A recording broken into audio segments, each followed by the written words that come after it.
PTN 24 देख रहे सारे दर्शकों को प्यार भरी सत श्री अकाल, आदाब, नमस्कार, वाहिगुरू जी का खालसा, वाहिगुरू जी की फतेह। मैं हाँ तुहाडा सुखविंदर सिंह चंदी प्रोग्राम लैके हाजिर हाँ। भख दे मुद्दे इस अपने नाल पंजाब भर तो होंदे ने प्रसिद्ध पत्रकार बखतौर सिंह जी ढिल्लों। तो प्रोग्राम मंडे टू फ्राइडे होंदा जी। अज इस हफ्ते का पहला शो आ जी। तो ढिल्लों साहब उन्होंने अपनी लाइन बठिंडे जुड़ चुकी है। स्वागत करते हैं जी।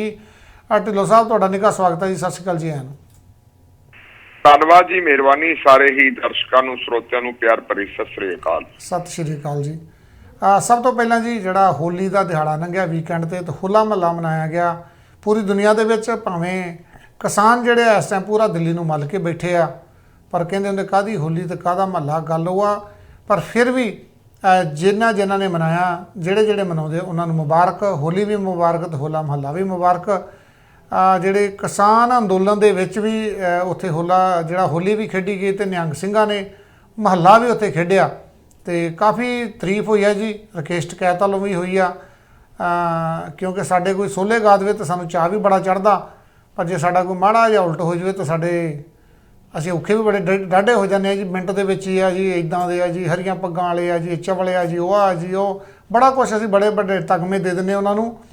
पर फिर जो भी कुछ होया सारा कुछ वधिया होया। काफ़ी तारीफ हुई है जी पूरी दुनिया दे विच। ते इस दे नाल एक मुद्दा बड़ा वीकेंड ते जिहड़ा सुर्खियां दे विच रहा, जिहड़ा एक विधायक भारतीय जनता पार्टी का, ठीक है, लोगों के रोस बहुत ज़्यादा हैगा। जिद्दां तुसीं मुजाहरे कर रहे हो, धरने लाए हुए शांति दे नाल, उन्होंने उस तरह बरकरार रखा जाओ। जो असीं वायोलेशन नूं हत्थ पाउने आ, वायोलेशन करते हैं तो स्टेट बड़ी पावरफुल आ, उदों उन्होंने वरत सकती है गलत ढंग दे नाल। ਇਹ ਜੀ ਹੁਣ ਜਿਹੜੇ ਤਰੀਕੇ ਲੱਭੇ ਜਾ ਰਹੇ ਆ। ਮਲੋਟ ਜਿਹੜੀ ਘਟਨਾਕ੍ਰਮ ਹੋਇਆ ਉਹਦੇ 'ਚ ਭਾਜਪਾ ਵੱਲੋਂ ਇਹਨੂੰ ਹਿੰਦੂ ਸਿੱਖ ਜਿਹੜਾ ਮੁੱਦਾ ਬਣਾ ਕੇ ਪੇਸ਼ ਕੀਤਾ ਜਾ ਰਿਹਾ। ਕਿਸੇ ਨਾ ਕਿਸੇ ਢੰਗ ਦੇ ਨਾਲ ਸਟੇਟ ਜਿਹੜੀ ਹੈ ਇਹਨੂੰ ਗਲਤ ਰੰਗਤ ਦੇ ਸਕਦੀ ਆ। ਸਾਵਧਾਨ ਰਹਿਣਾ ਜੀ। ਢਿੱਲੋਂ ਸਾਹਿਬ ਕੀ ਪੂਰੀ ਖਬਰ ਆ ਜੀ? देखो चंदी साहब, जो मलोट ਦੇ ਵਿੱਚ ਹੋਇਆ ਇਹ ਇਕੱਲਾ ਮਲੋਟ 'ਚ ਨਹੀਂ, ਸਾਰੇ ਹੀ ਪੰਜਾਬ ਦੀ ਸਥਿਤੀ ਕੁਛ ਇਹੋ ਜਿਹੀ ਬਣੀ ਹੋਈ ਹੈ ਜੀ। जो असीं किसान अंदोलन की गल करते हैं तो किसान अंदोलन की शुरुआत पंजाब तो हुई, उसकी अगवाई पंजाबियों के हथ में सी ते अज भी हैगी है जी। ये ठीक है कि 26 जनवरी में जो कुछ ना खुशगवार घटनावां हुई उसकी वजह कारण एक बार राकेश सिंह टकैत अगे आ गए सी, पर ये बावजूद भी अजे तक सरदारी साडे हथ ही है। टकैत ने भी कह दिता कि पंच भी उही ते मंच भी उही जी। मतलब ਸਿੰਘੂ वाला जो मंच है साडा, ਸਿੰਘੂ वाला मंच है जो साडा हैडकुआटर उही है, पंच जो साडे आगू है पंच भी उही रहणगे जी। इसलिए जो ये अंदोलन शुरू होया सी तां इहदा विरोध भी सब तो ज्यादा तिखे तौर ते पंजाब चों शुरू होया सी जी। तुसीं देखो पहले दिनां में जो ये अंदोलन शुरू होया सी उदों कहा गया सी कि ये अंदोलन सिर्फ ते सिर्फ सिखां दा है जी। फिर यह कहा गया कि ये अंदोलन माओवादियों का है, ये नक्सलवादियों का है। फिर मनोहर लाल खट्टर ने यह गल कह दी कि अंदोलन जिहड़ा है सिर्फ ते सिर्फ पंजाब दा, साडा तां इहदे विच कोई लगाम नहीं जी। फिर दोनों मुख्यमंत्रियों की आपस में जी तू तू मैं हुंदी है, एक दूजे दे नाल ट्वीटो ट्वीटी हुंदी है। ਉਹਦੇ ਤੇ ਕੈਪਟਨ ਅਮਰਿੰਦਰ ਨੇ ਜਦੋਂ ਮਨੋਹਰ ਲਾਲ ਖੱਟਰ ਨੂੰ ਇਹ ਦਰਸਾਇਆ ਕਿ ਖੱਟਰ ਸਾਹਿਬ ਇਹ ਦੱਸੋ ਕਿਰਪਾ ਕਰਕੇ ਕਿ ਜਿਹੜਾ ਗੁਰਨਾਮ ਸਿੰਘ ਚੜੂਨੀਆ ਉਹ ਕਿੱਥੋਂ ਦਾ ਰਹਿਣ ਵਾਲਾ, ਉਹ ਪੰਜਾਬ ਦਾ ਰਹਿਣ ਵਾਲਾ ਹੈ ਜੀ, ਉਹਦੇ ਨਾਲ ਜਿਹੜਾ 50,000 ਬੰਦਾ ਦਿੱਲੀ 'ਚ ਗਿਆ, ਤੁਸੀਂ ਉਹਦੇ ਬਾਰੇ ਕੀ ਕਹੋਗੇ? ਇਹ ਸਾਰੀਆਂ ਗੱਲਾਂ ਆਪਣੀ ਥਾਂ ਤੇ ਸੀ। ਮਤਲਬ ਪੰਜਾਬ ਨੂੰ ਟਾਰਗੇਟ ਕੀਤਾ ਗਿਆ, ਸਿੱਖ ਭਾਈਚਾਰੇ ਨੂੰ ਟਾਰਗੇਟ ਕੀਤਾ ਗਿਆ, ਪੰਜਾਬੀਆਂ ਨੂੰ ਟਾਰਗੇਟ ਕੀਤਾ ਗਿਆ। ਇਹ ਉਦੋਂ ਤੋਂ ਲੈ ਕੇ ਚੱਲਦਾ। ਪੰਜਾਬ ਦੀ ਭਾਰਤੀ ਜਨਤਾ ਪਾਰਟੀ ਦੇ ਜਿਹੜੇ ਲੀਡਰ ਹੈ, ਮੈਂ ਕਹੂੰਗਾ ਕਿ ਇਹਨਾਂ ਨਾਲ ਦਾ ਅਕਿਰਤ ਕਰ ਕੋਈ ਨਹੀਂ। ਤੁਸੀਂ ਜਿਸ ਸਟੇਟ ਦੇ ਵਿੱਚ ਰਹਿੰਦੇ ਹੋ, ਜਿਸ ਸੂਬੇ ਦੇ ਵਿੱਚ ਤੁਸੀਂ ਰਾਜਨੀਤੀ ਕਰਦੇ ਹੋ, ਜਿਸ ਸੂਬੇ ਦੀ ਤੁਸੀਂ ਧਰਤੀ ਦੇ ਵਿੱਚੋਂ ਪੈਦਾ ਹੋਈ ਫਸਲ ਦਾ ਜਿਹੜਾ ਹੈਗਾ ਖੁਰਾਕ ਖਾਂਦੇ ਹੋ, ਜਿੱਥੋਂ ਦੀ ਹਵਾ, ਜਿੱਥੋਂ ਦਾ ਪਾਣੀ ਤੁਸੀਂ ਸੁੱਘਦੇ ਹੋ, ਜਿਹੜੀ ਧਰਤੀ ਨੂੰ ਅਸੀਂ ਗੁਰੂਆਂ ਪੀਰਾਂ ਦੀ ਧਰਤੀ ਕਹਿੰਦੇ ਹਾਂ, ਤੁਸੀਂ ਉਸ ਧਰਤੀ ਦੇ ਉੱਤੇ ਜੇ ਕਿਸੇ ਕਿਸਮ ਦਾ ਕੋਈ ਅਨਿਆਂ ਹੁੰਦਾ, ਇਨਸਾਫ ਹੁੰਦਾ ਹੈ, ਉਹਦੇ ਪ੍ਰਤੀ ਜੇ ਤੁਸੀਂ हमदर्दी के दो बोल नहीं बोलने तो घट्टो घट्ट उसका विरोध ना करो। और जो असीं इतिहास के उत्ते नज़र मारीए तो मेरा ख्याल है भी जदों भी भारत के उत्ते कोई मुसीबत पई है, उस मुसीबत का टकरा जिहड़ा हैगा पूरे होकर पंजाबियों ने कीता है। ते जे वड्डे संदर्भ दे विच आपां देखीए, जिस वेले औरंगजेब के जमाने दे विच तुहाडा धर्म तब्दील किया जा रहा सी फोर्सिबली, उस वेले सब तो पहला जे किसी गुरु ने कुर्बानी देने वास्ते अपने आप नूं तैयार किया, छोटे जे बच्चे ने 9 साल की उम्र वाले बच्चे ने अपने बाप नूं कहा कि तेरे लिए रास्ता यही है, धर्म की राखी की खातर जे किसी वड्डे बंदे की कुर्बानी की गल आउंदी है पिता श्री, तो फिर कुर्बानी थानू देनी पैनी है।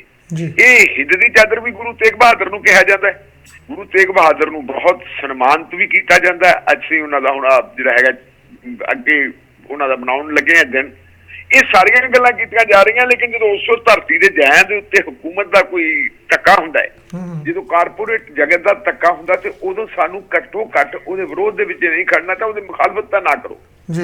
ਹੁਣ ਤੁਸੀਂ ਇਹ ਦੇਖੋ ਕਿ ਪੰਜਾਬ ਦੇ ਵਿੱਚੋਂ ਜਿਹੜਾ ਇਹ ਕਿਸਾਨ ਅੰਦੋਲਨ ਉੱਠਿਆ, ਜਿਨ੍ਹਾਂ ਲੋਕਾਂ ਨੇ ਅੰਦੋਲਨ ਦੀ ਸ਼ੁਰੂਆਤ ਕੀਤੀ, ਜਿਨ੍ਹਾਂ ਨੇ ਇਹਨੂੰ ਆਰਗੇਨਾਈਜ਼ ਕੀਤਾ, ਉਹਨਾਂ ਦਾ ਇਕੱਲਿਆਂ ਦਾ ਕੰਮ ਨਹੀਂ, ਉਹ ਸਾਰੇ ਭਾਈਚਾਰੇ ਦੀ ਗੱਲ ਕਰ ਰਹੇ ਹੈ।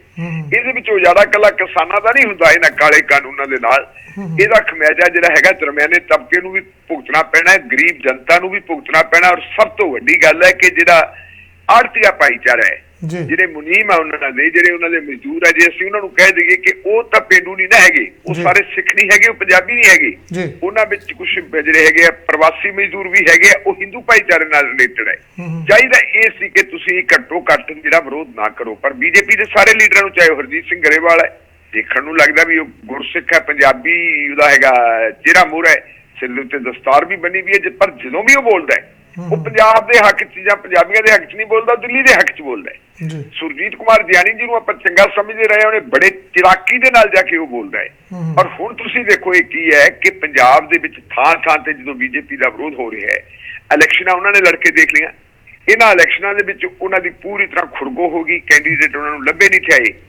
ਉਸ ਵੇਲੇ ਵੀ ਕਿਸਾਨਾਂ ਨੂੰ ਉਤੇਜਿਤ ਕਰਨ ਵਾਸਤੇ ਆ ਕੇ ਉਹ ਪਿੰਡਾਂ ਦੇ ਵਿੱਚ ਬੜਾ ਉਲਝਣ ਬੋਲਦੇ ਹੈ, ਕਿਸਾਨਾਂ ਨੂੰ ਜਿਹੜੇ ਹੈਗੇ ਹੈ ਚਿੜਾਉਂਦੇ ਹੈ। ਇਹ ਸਾਰੀਆਂ ਗੱਲਾਂ ਦੇ ਨਾਲ ਕਿਸਾਨ ਮੱਚੇ ਪਏ, ਤਪੇ ਪਏ ਤੇ ਬੁਰਾ ਹਾਲ ਹੋਇਆ ਪਿਆ। ਕਿਸਾਨ ਭਾਈਚਾਰੇ ਨੇ ਫੈਸਲਾ ਕੀਤਾ ਸੀ ਅਸੀਂ ਹਰ ਉਸ ਪਾਰਟੀ ਦਾ ਵਿਰੋਧ ਕਰਾਂਗੇ, ਹਰ ਉਸ ਲੀਡਰ ਦਾ ਵਿਰੋਧ ਕਰਾਂਗੇ, ਅਸੀਂ ਪਿੰਡਾਂ 'ਚ ਉਹਨਾਂ ਦਾ ਦਾਖਲ ਨਹੀਂ ਹੋਣ ਦੇਵਾਂਗੇ, ਸ਼ਹਿਰਾਂ ਦੇ ਵਿੱਚ ਅਸੀਂ ਉਹਨਾਂ ਦੇ ਘਰਾਓ ਕਰਾਂਗੇ ਜਿਹੜੇ ਕਿਸਾਨਾਂ ਦੇ ਖਿਲਾਫ ਭੁਗਤਦੇ ਹੈ। ਇਹ ਉਹਨਾਂ ਦਾ ਐਲਾਨੀ ਅਸਦ ਹੈ, ਉਹ ਪ੍ਰੋਟੈਸਟ ਕਰ ਰਹੇ। ਉਹਨਾਂ ਦੇ ਪ੍ਰੋਟੈਸਟ ਨੂੰ ਜਦੋਂ ਤੁਸੀਂ ਚੜਾਓਗੇ, ਉਹਨਾਂ ਦੇ ਪ੍ਰੋਟੈਸਟ ਨੂੰ ਜਦੋਂ ਤੁਸੀਂ ਚੁਣੌਤੀ ਦਿਓਗੇ, ਤੇ ਕਈ ਵਾਰੀ ਉਹ ਉਤੇਜਿਤ ਵੀ ਹੋ ਜਾਂਦੇ ਹੈ।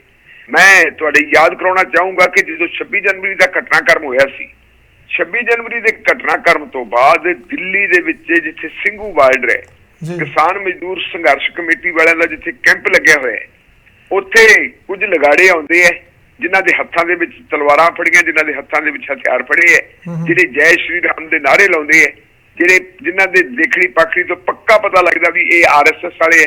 ਔਰ ਉਹਦਾ ਸਭ ਤੋਂ ਵੱਡਾ ਸਬੂਤ ਇਹ ਹੈ ਕਿ ਪੁਲਿਸ ਉਹਨਾਂ ਦੀ ਬੈਕ ਤੇ ਹੈ, ਪੁਲਿਸ ਉਹਨਾਂ ਦੇ ਨਾਲ ਆਉਂਦੀ ਹੈ। ਔਰ ਉਹ ਲੋਕ ਆ ਕੇ ਜਦੋਂ ਉੱਥੇ ਹਮਲਾ ਕਰਦੇ ਆ ਉਸ ਕੈਂਪ ਦੇ ਉੱਤੇ, ਧੀਆਂ ਭੈਣਾਂ ਦੇ ਉੱਤੇ ਉਹਨਾਂ ਨੇ ਜਦੋਂ ਆ ਕੇ ਥੋੜੀ ਜਿਹੀ ਜ਼ਿਆਦਤੀ ਕੀਤੀ, ਉਦੋਂ ਇੱਕ ਗੁਰਸਿੱਖ ਬੰਦਾ ਉਹ ਤੋਂ ਨਹੀਂ ਰਿਹਾ ਗਿਆ, ਉਹ ਬਾਹਰ ਆਉਂਦਾ ਤੇ ਬਾਹਰ ਆ ਕੇ ਉਹਨਾਂ ਨੂੰ ਕਹਿੰਦਾ ਵੀ ਤੁਸੀਂ ਇਹ ਕੀ ਕਰਦੇ। ਤੇ ਫਿਰ ਤੁਸੀਂ ਦੇਖੋ ਉਹਨੂੰ ਕਿਵੇਂ ਢਾਇਆ ਜਾਂਦਾ, ਉਹਨੂੰ ਕਿਵੇਂ ਕੁੱਟਿਆ ਜਾਂਦਾ, ਉਹਦੇ ਸਿਰ ਦੇ ਉੱਤੇ ਪੈਰ ਰੱਖ ਰੱਖ ਕੇ ਉਹਨੂੰ ਮਧੋਲਿਆ ਜਾਂਦਾ ਹੈ। ਪੁਲਿਸ ਕੋਲੇ ਤਮਾਸ਼ਬੀਨ ਖੜੀ ਹੈ। ਬਾਕੀ ਤੁਸੀਂ ਗੱਲ ਛੱਡ ਦਿਓ, ਪੰਜਾਬ ਦੇ ਭਾਰਤੀ ਜਨਤਾ ਪਾਰਟੀ ਦੇ ਕਿਸੇ ਵੀ ਲੀਡਰ ਨੇ ਗੱਲ ਕਹੀ ਕਿ ਮਾੜੀ ਗੱਲ ਹੋਈ ਹੈ।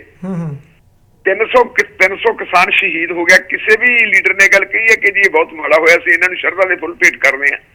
ਪਾਰਲੀਮੈਂਟ ਦਾ ਸੈਸ਼ਨ ਚੱਲਦਾ ਹੈ, ਚੱਲਦੇ ਪਾਰਲੀਮੈਂਟ ਦੇ ਸੈਸ਼ਨ ਦੇ ਵਿੱਚ ਕਾਂਗਰਸ ਪਾਰਟੀ ਦਾ ਲੀਡਰ ਰਾਹੁਲ ਗਾਂਧੀ, ਜਿਹਨੂੰ ਇਹ ਪੱਪੂ ਕਹਿ ਕੇ ਬੁਲਾਉਂਦੇ ਹੈ, ਉਹਨੇ ਕਿਹਾ ਯਾਰ 150-200 ਕਿਸਾਨ ਮਰ ਗਿਆ, ਘੱਟੋ ਘੱਟ ਆਪਾਂ ਉਹਨਾਂ ਨੂੰ ਸ਼ਰਧਾਂਜਲੀ ਭੇਟ ਕਰਨੀ ਹੈ, ਜੇ ਤੁਸੀਂ ਨਹੀਂ ਕਰਨੀ ਤਾਂ ਮੈਂ ਇਕੱਲਾ ਸ਼ਰਧਾਂਜਲੀ ਭੇਟ ਕਰਨਾ। ਉਹ ਬੰਦਾ ਮੂੰਹ ਖੜਾ ਹੋ ਜਾਂਦਾ, ਉਹਦਾ ਮਜ਼ਾਕ ਉਡਾਇਆ ਜਾਂਦਾ।